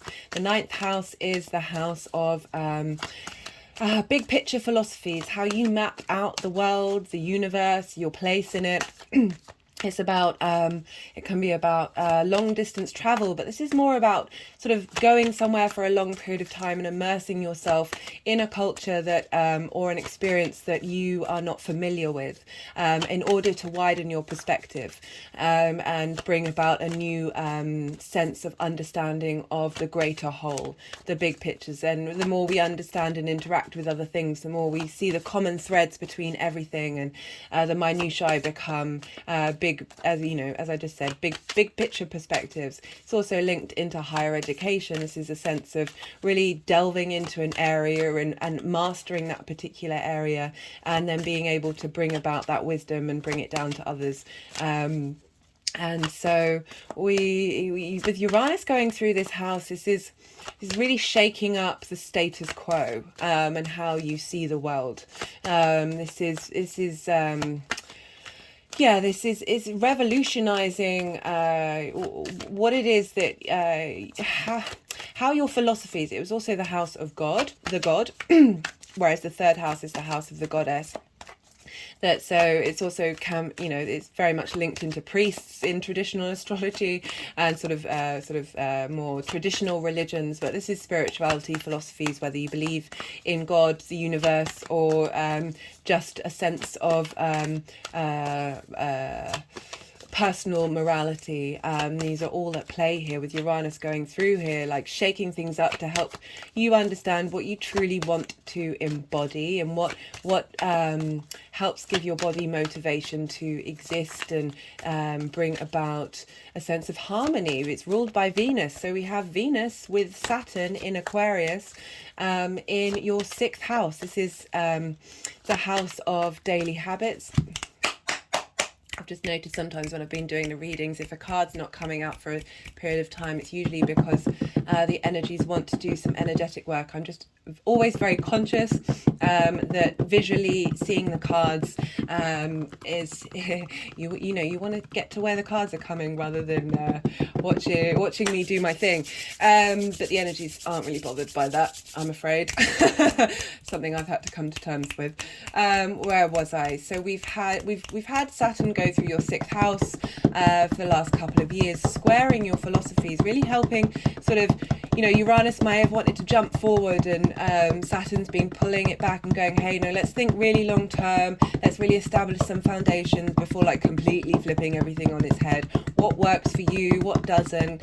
We're now in the last degrees of Saturn. So we're integrating the limitations and boundaries that we may have felt during the last couple of years. And with Aquarius in the sixth house, that's about thinking of novel ideas about health. I remember talking in the Aquarius New Moon all 12 signs video, I talked about how bringing in sound healing is incredibly important for you, Virgo. You may already be doing it already, and asking to just re-enhance what it is that you've already been doing. For when we have a healthy body, health, it brings about a healthy mind and a healthy soul, and that can help us understand the philosophical changes, the new ways of looking at the big world that we may be going through. But Uranus is going to be there for a while, so we're going to check in with Uranus later on. But this is about what this retrograde has done, and this sort of internal frustration that you may have felt in terms of how you look at the world and your place in it, and not really understanding.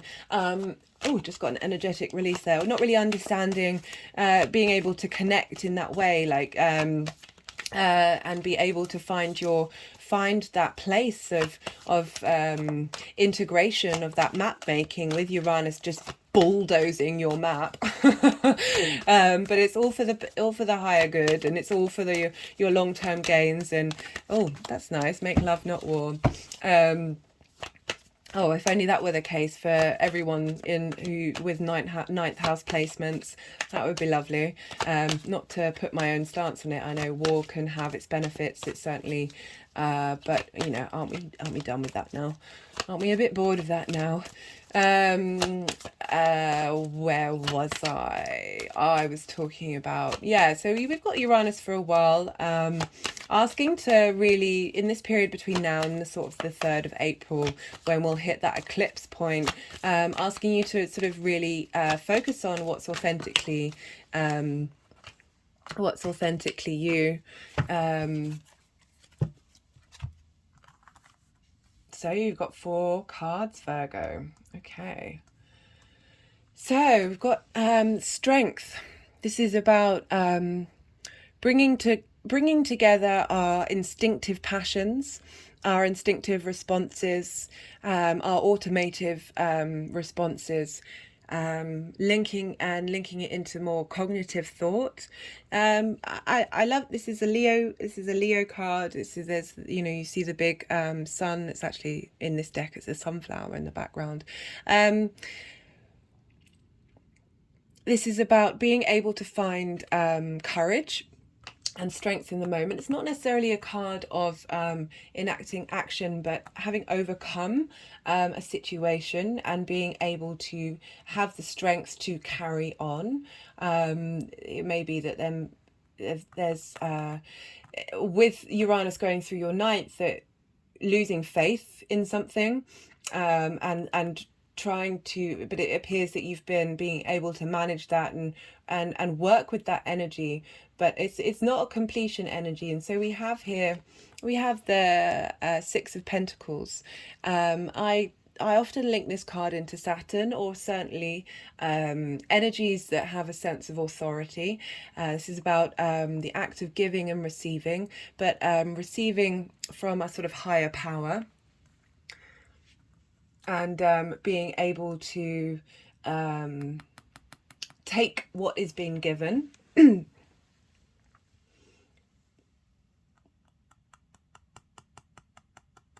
As I said, with a healthy mind, because it's Pentacles, linking into the body, even though that's Aquarius. As I said, healthy spiritual mind, healthy body, and in return, and in reverse, healthy body, healthy spiritual mind, and being able to be in receipt of the wisdom from energies that may have a higher perspective. It may be that Uranus is helping bring those energies through to you when it goes direct. That gives a sense of relief, because there's a struggle with strength, and giving a sense of support and release from that, because the 2 cards that we have coming up after that is the Empress card and the 2 of Cups. The Empress card is a state of abundance. It's really being deriving pleasure. It's the Venus card, so I love that this is coming up for your 9th house of finding pleasure again, having been through this struggle in the 9th house of really being able to open up to the bounty of the material world, of this world that we're in, and seeing it through a different lens. And then we've got the Two of Cups, which is it's a romance card. It's about union between two people. It could also be a union between yourself and the outside world, and finding love there, finding the ability to see love and want to manifest love in that area of your life. Also integrating the parts of yourself, your philosophical space, your spiritual base, in with your physical body, and creating that union. That's a lovely message coming through. But I do get that there's the Strength card. It's asking, showing that you have the capacity for strength in a situation that is a turmoil, is a taming. Oh, we've got adventure. Okay, so the 9th house, as you know, is also foreign travel, that ability to go forth, but also finding the ability to find that sense of adventure.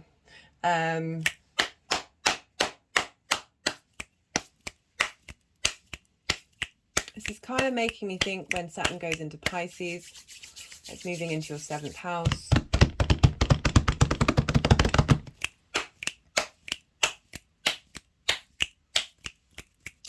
But also when we're operating, because I don't often read do love readings unless it's a personal reading, because I feel like it can be quite limiting, that because you don't know where anybody is on their journey, and getting someone's hope up about something come through and then it not come through, it's not an energy that I like to play with, unless it's really, really strong.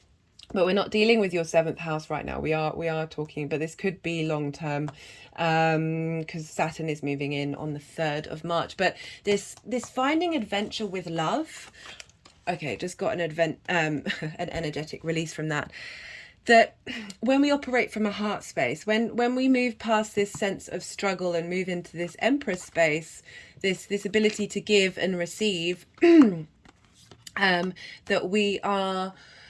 There's just a vibrational level that's a lot stronger than when we're in mental anguish, and being able to see love is an incredibly abundant thing, and being able to see the opportunities and space for love can create space for adventure, in whatever form that may come. And being able, just there's no harm in looking through life with a bit of rose tinted spectacles, while still being practical and realistic. This is just there's a lightness here, there's a softness and a lightness, and I really like that energy that's coming through for you, Virgo. I'm just going to pick all the cards up together, because sometimes they like to do that. So okay, so this is how they want it to be. We've got the 6 of Pentacles behind. Take that as you'd like. And I really hope this helps, Virgo, and be well until we meet again. Leo, how are you doing, Leo? So, for those of you with Leo in the 1st house, this is your rising sign. This is where your ascendant is. This is the house of self. The astrology that I'll be talking about will be based on those of you who have Leo in the 1st house. For those of you who have Leo placements, whether that be any a celestial body, planet, asteroid, or even an astrological point. And those of you who may not have anything in the sign of Leo, but just want to tap into that Leo energy, we have all of the signs in our natal chart. And by tapping into the things that may have some not any planets there, will help integrate that energy and bring about a fullness of who you are, from personal experience and experience of others. You can, even if you don't have Leo in the 1st house, you may still resonate not only with the tarot but with the astrology as well, and with the channeled messages that come through and the energy work as well. So Leo, you've had Uranus go through the 10th house. This has been happening for a while now. You may have noticed the 10th house is the house of career, your life, sense of life purpose. It's how the big outside world sees you. You may have been going through some radical changes in your 10th house. You may have had careers end or careers begin. Either way, this is Uranus clearing the way. There's still going to be a while left for Uranus being in there, so there's still a lot of chaotic energy in a way, but I find when you work with the planetary bodies and understand what it is that they're asking from you, you don't necessarily get hit with so much chaos. From my own experience, as I talked about in the introduction, I had Uranus go through my 10th house in Taurus, and I ended up leaving a profession that I'd been in for 12 years. This is something that I didn't feel like I could leave, couldn't see a way out, and Uranus provided the opportunity for that to happen. It was painful at the time, but I would never look back, and I'm eternally grateful for Uranus flipping everything upside down. So we also have Saturn and Venus in Aquarius. Venus rules the sign of Taurus, so we look to where Venus is. And as I said, she's conjunct, she's just leaving a conjunction with Saturn in your 7th house of relationships, your intimate partnerships, be that on a romantic level, be that friendship, or on a business level. So you would have felt some disruptions potentially in your house of career with Uranus going through there, and at the same time feeling a sense of limitations, restrictions and boundaries through your 7th house. And because we're at the last degrees of Saturn going through Aquarius, we're integrating the lessons that we've learned, even if they might have felt unpleasant and not quite what you wanted at the time. Saturn helps us be a bit more mature and really evaluate what it is that we want to how we want to walk the talk, where do we want to bring integrity into our lives, into our one relationships. With that square to Uranus, there may have been some limitations on your career of not quite feeling like that Uranian energy is really able to go to full steam, because Saturn's been pulling it back and trying to ground it and go, well, let's think long term in Aquarius. Let's not fools rush in. We don't need to revolutionize everything. Even if on a collective global level these frustrations have come about in a different way, on a personal level, sorry,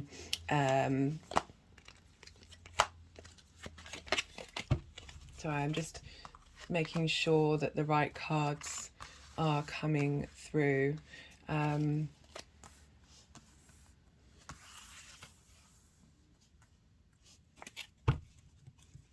Okay, we've got 3 major arcana here, Leo.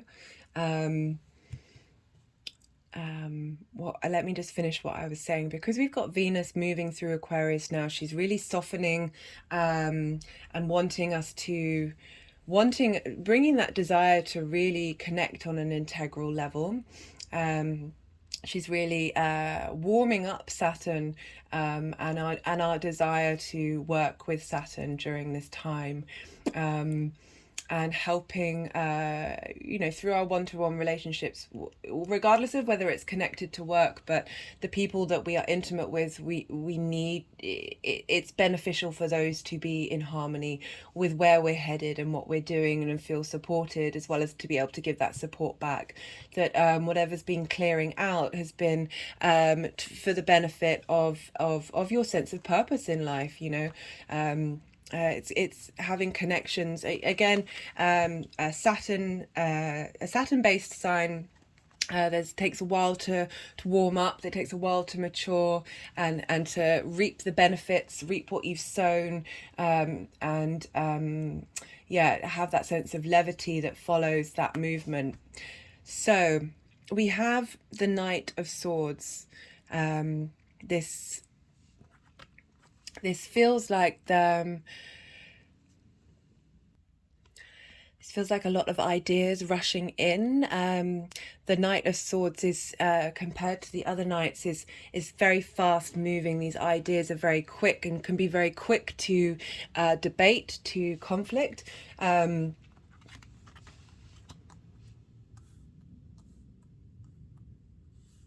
It could have been because of this square that we've had on and off with the seventh house in Aquarius with Saturn and Uranus, that there may have been conflict in your one-to-one relationships that have sort of been blocking your ability to see clearly in your career and your sense of purpose.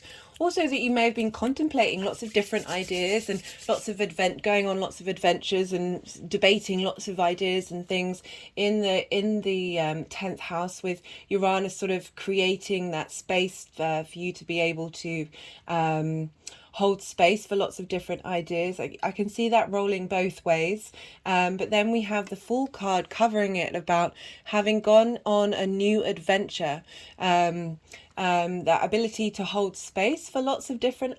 Oh, just got an energetic release of that. The ability to hold space for lots of different ideas, lots of conflicting, not necessarily conflicting, but an agitation of a hubbub of ideas, of lots of ideas charging around in your space. That the Fool is helping you go on a fresh new journey, because, you know, arguably with Uranus going through the 10th of setting yourself up on a new journey of life purpose and a new adventure, and really finding some innocence and some ease. You know, the Fool's not necessarily looking where he's going on this new adventure, but has all the hope in the world and all the wonder of what's out there. And I really, as I said, we've got 3 major arcana come out here. I think a lot of the fixed signs had strong major arcana. The fixed signs really have been, because these are angular houses, they're really powerful houses, and they show up in the 3D world, that there's an intensity for the fixed signs that other rising signs might not have had during these last couple of years. And then we have the Empress and the Lovers. This is bringing about a space of abundance, this freedom of enjoying the pleasures of the earthly world. You know, you've got Taurus in the 10th house. It's like really leaning into your body and that space of enjoyment. This is also, the Empress is also, as you see, there's Venus here, is ruled by, it's a Venus card. Venus wants you to be able to enjoy your career, wants you to be able to take pleasure in what you do in an embodied sense. And then we have the Lovers card. So it's so funny, in the last reading I said I don't usually do love readings in these readings, because I you know, you never know where people are at, and I don't want it to limit the reading to just people who are looking for love or are in a relationship, or I try and make these messages quite universal. But we've got the Lovers card, and that's interesting because we have this square with your 7th house and with Saturn and Venus being there. About opening up space, having cleared out, if that has been, the Knight of Swords has been someone attacking your ideas. Okay, I just got energetic release on that one, as well as potentially having a lot of rushing around and energetic ideas and jumping from one thing to another.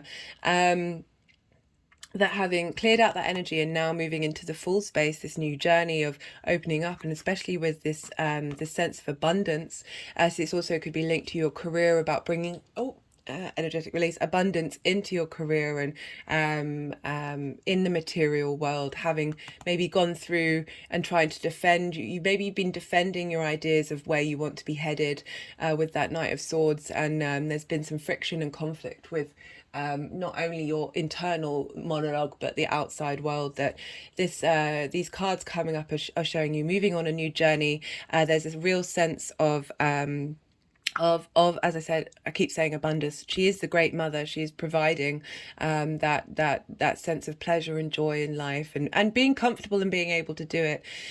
And being in that space is opening up this place for the Lovers card. The Lovers card is linked to Gemini. Mars has been retrograde there as well. and that's in your 11th house of communities. So it might mean with Mars is going to be in Gemini, I think, until the end of March, that of meeting someone in a community, that of like-minded space, that you're bringing in this communion with the other. It also, you know, Gemini represents duality, and the twins are making choice. That you are able to now enter that space of feeling like you have a choice, that you are able to step into a sort of romantic space. Again, in the same way, I just want to pull a clarifying card with the Lover's energy, because it can be interpreted in lots of different ways. It's about having the freedom to make the choice, and making a choice that's really based on your own needs. It might be that there's choices in your career, as we are dealing with the 10th house, your sense of purpose. But I just want to get a clarifying card to sort of, because it, you know, everyone's in a different space, but okay. Ace of Wands, that's all about passion, that's all about motivation, that's all about the ability to, as I say, find drive and instinct to move forwards. In some readings, some people read it as, well, it's a very phallic image, isn't it? It's also a yes card, but it's, even though I'm not able to do that very well, let's move this out of the way. It's wanting to be near the Empress, and rather than the Lover's card. So maybe that's a clarification about how the Lover's card is not necessarily linked to romance, or yeah, that sort of fifth house energy, but more about finding, because you're on the full, you're starting a new journey in terms of your career, because we're dealing with Uranus in the 10th house here, rather than focusing on the 7th. It's that through the Empress, there's the ability to create motivation and drive and a space of abundance, to be able to create this ability of having a choice and freedom. With that Lover's card, just going to pull an overall. So we've got the spirituality card coming up, with you on your Fool's journey of, you know, particularly with Uranus going through the 10th house, you know, it can bring about unique things and a unique way of looking at things. Personally, spirituality can mean all sorts of things, but it's essentially about giving meaning to something, something that isn't necessarily tangible or that you can have full understanding about, but still bring about a layer of depth to your existence that helps nourish what you do.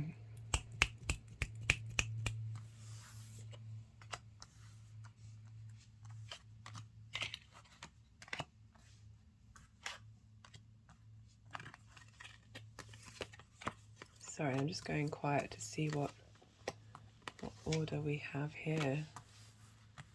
Well, if only they'd done this before.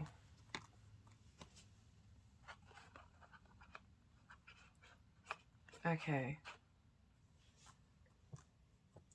So, now this is the way that they've put the cards, is sort of moving away from sort of romantic relationships, because it feels more about having a choice, making a choice, having a new sense of passion, particularly because we're dealing with the 10th house, and being able to go on a new journey that will bring about abundance, and that's linked into a sense of spirituality, a sense of meaning and depth to your existence. Anyway, I hope that helps, Leo, and be well until we meet again. Cancer rising, how are you doing? Cancer. So for those of you tuning in who have Cancer in the first house, this is your rising sign. This is where your ascendant is. The astrology that I'll be talking about will be linked into those of you with Cancer in the first house. Those of you who are tuning in who have Cancer placements, whether that be celestial bodies, asteroids, or astrological points. And those of you who may not have anything in the sign of Cancer but just want to tune into the Cancer energy, it's from my personal experience and those from others that the messages that come through, but not both in the channeled messages, the energy healing, the tarot, but also the astrology can still really resonate with where you're at right now and the things that you need to hear. So Cancer rising, you've had Uranus be traveling through your 11th house of communities, big communities, groups, alliances. It's also the house of hopes and wishes. So it might be that things have been transformed. That's interesting. So there's a sense of grief, of loss, of maybe not being separated from communities. You know, we've had a lot of this transit during lockdowns, and that's, you know, we've got this square with Saturn, and Venus is there, and she rules Taurus. We've had the squares on and off for the last couple of years between Uranus and Saturn, and Aquarius is in your 8th house of the outside resources. So a sense of limitations and frustrations, boundaries when it comes to interacting with outside resources, that you may have needed support in that way, conflicting with how you feel about your communities, and a knock-on effect of your hopes and wishes, and how they may have felt stuck and unable to move forward because of Saturn moving through that 8th house. The 8th house also represents inheritance, both physically and also cosmically for me. But it's about energy transfer with the outside world, that isn't linked to intimate relationships. It's about time, it's about money, it's about resources, it's about as I said, you may have felt restricted, and it's maybe it's had to make you be a bit more ingenitive. I know the word. I'm just going to mix up 3 different words together. Innovative with the resources that you do have and you do have access to, and helping you perhaps maybe not want to seek reliance on the outside world, in that sense, and more looking towards communities where you can interact and have support that way.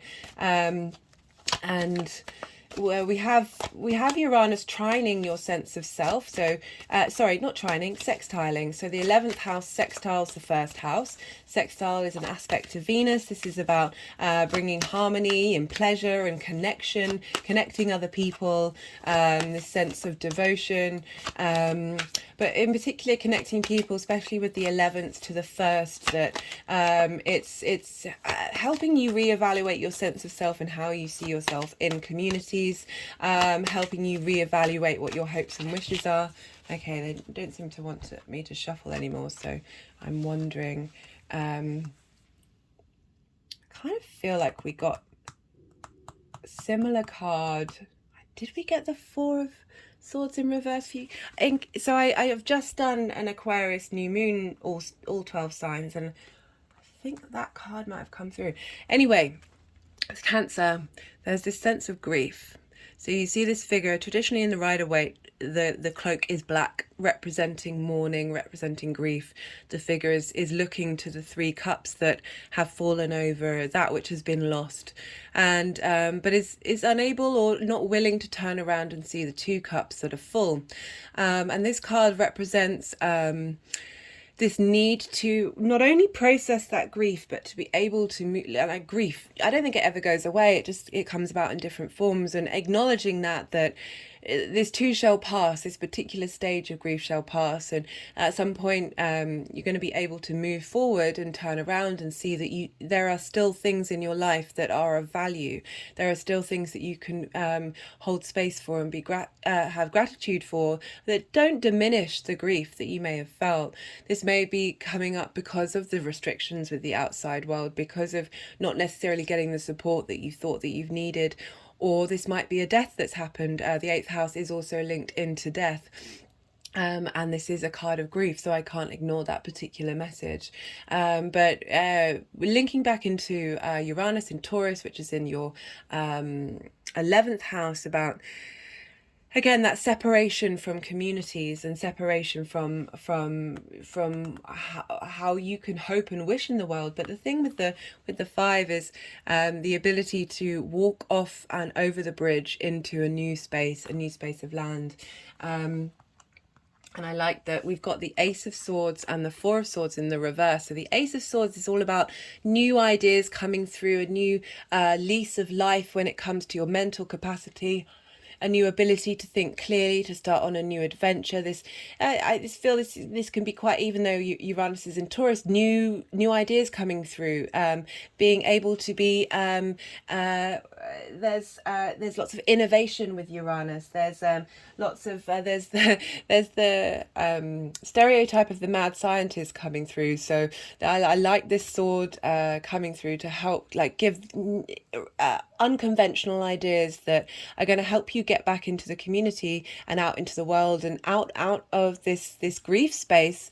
The 4 of Swords upright is about needing to take rest, needing to be in sanctuary, needing to slow down. The 4 of Swords is about having received that rest, for having been isolated. It's about getting up and going and having the resources to be able to do so. I really like that for you, Cancer. So I'm just going to pull a main card. Oh, adventure. That's come up a few times. It doesn't surprise me with this Uranian energy, though. This sense of adventure.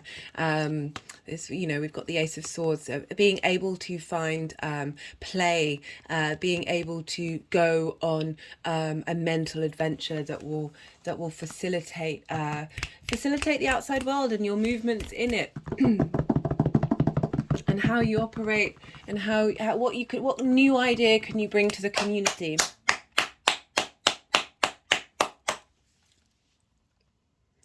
I hope that helps, Cancer, and be well until we meet again.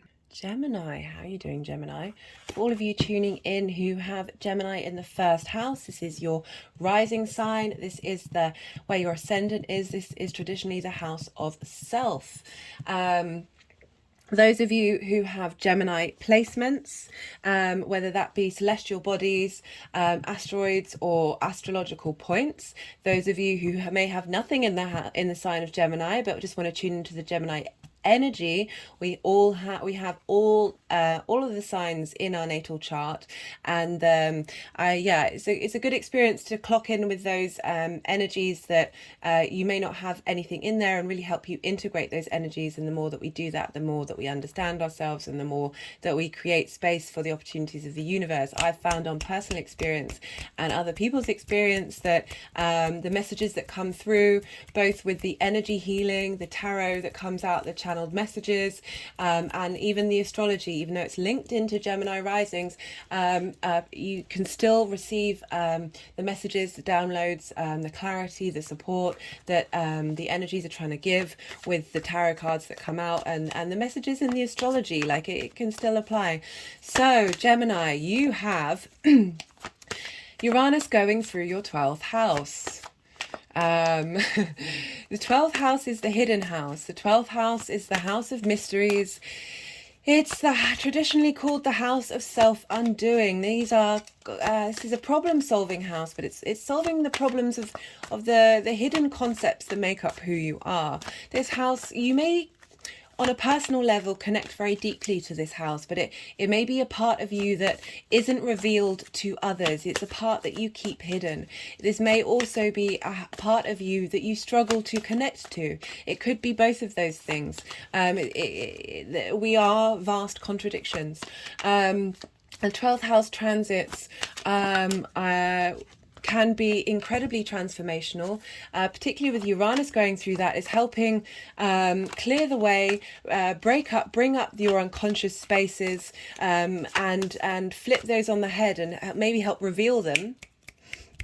This is also the house of isolation. This way is a sense of, is maybe you take up meditation more. Maybe you're contemplating like a retreat, or just being a bit more solitary, so you can help explore this space. Arguably, Uranus has been through this house for quite some time, and is going to be through this house for a while longer. So it's not necessarily asking you to spend all of this time in the 12th house energy. There'll be other stuff going on, but during this time it will help keep revealing things that need to be uncovered in order to help facilitate you to integrate that part of yourself into yourself.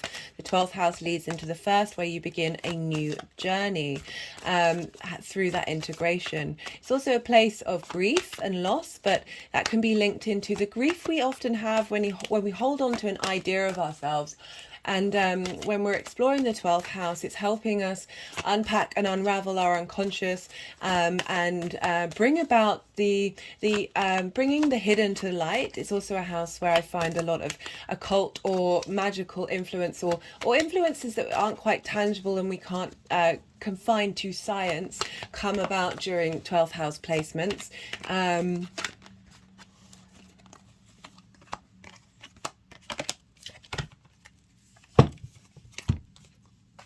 Okay, so 3 cards came out that they wanted to use, Gemini, but I haven't even talked about Saturn.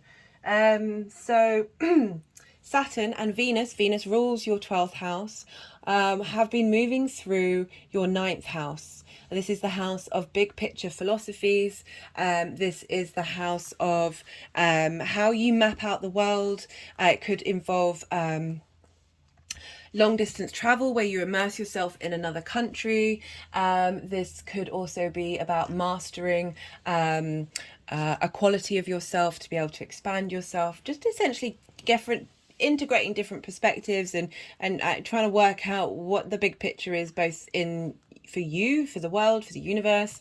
And so we have this Saturn transit, which may have brought about limitations and boundaries and frustrations, but it's also making you work on your sense of integrity and what it is that you really care about, what ideas you really want to bring about in your philosophies, and what do you want to hold on to, especially because this 9th house energy with Saturn is trining your 1st house. A trine is an aspect of Jupiter. Jupiter's linked into wisdom, it's linked into abundance, but you're sort of bringing opportunities to embody wisdom, especially because it's funneling into your 1st house, where it's your appearance, it's your body, it's how other people see you, it's the lens in which the sun frolics out in the world. It's very much your house. You're getting this real strength of character with Saturn, this longevity. There's a sense of maturity, but things taking time, of bringing into balance your personal philosophies and how they can funnel in with this transformational energy that you're getting from Uranus going through your 12th. This is helping you release some burdens. So we've got the 10 of Wands here.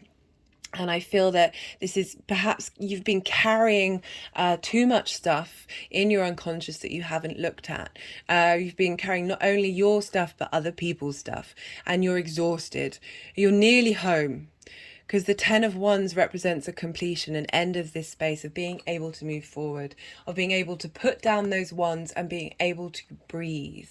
And then we have the 3 of Wands. This is about dominion. This is about having done the foundational work that you've needed to do in order to start a new adventure, send these ships out into the world. And some readers connect this water into the collective consciousness. You're sending out the part of who you are out into the big wide world, out into the collective soup, to go on an adventure and bring back ideas and bounty from the outside world. And what follows, well, we've actually got two cards. You got four cards, Gemini. Is the Ten of Pentacles and the Queen of Wands. The Ten of Pentacles is about, it's a really positive, it's about material wealth, but that doesn't have to be necessarily money, but it's certainly tangible things in the 3D world of community and groundedness. And traditionally in the Rider-Waite, this figure has a very colourful cloak on, representing the mysteries, the esoteric, whereas these figures are quite plainly dressed. This is not a valid thing in this deck, but it's kind of implying bringing these philosophies into the 3D world to help bring manifestation about. And to help, because of this work that's been continuing to go on with Uranus, go through your your 12th, but because Saturn is leaving on the 3rd of March, they won't be squaring each other anymore, so that there'll be a reduction of conflict energy, and it will be moving into a sextile energy, which is an aspect of Venus, which is about harmony.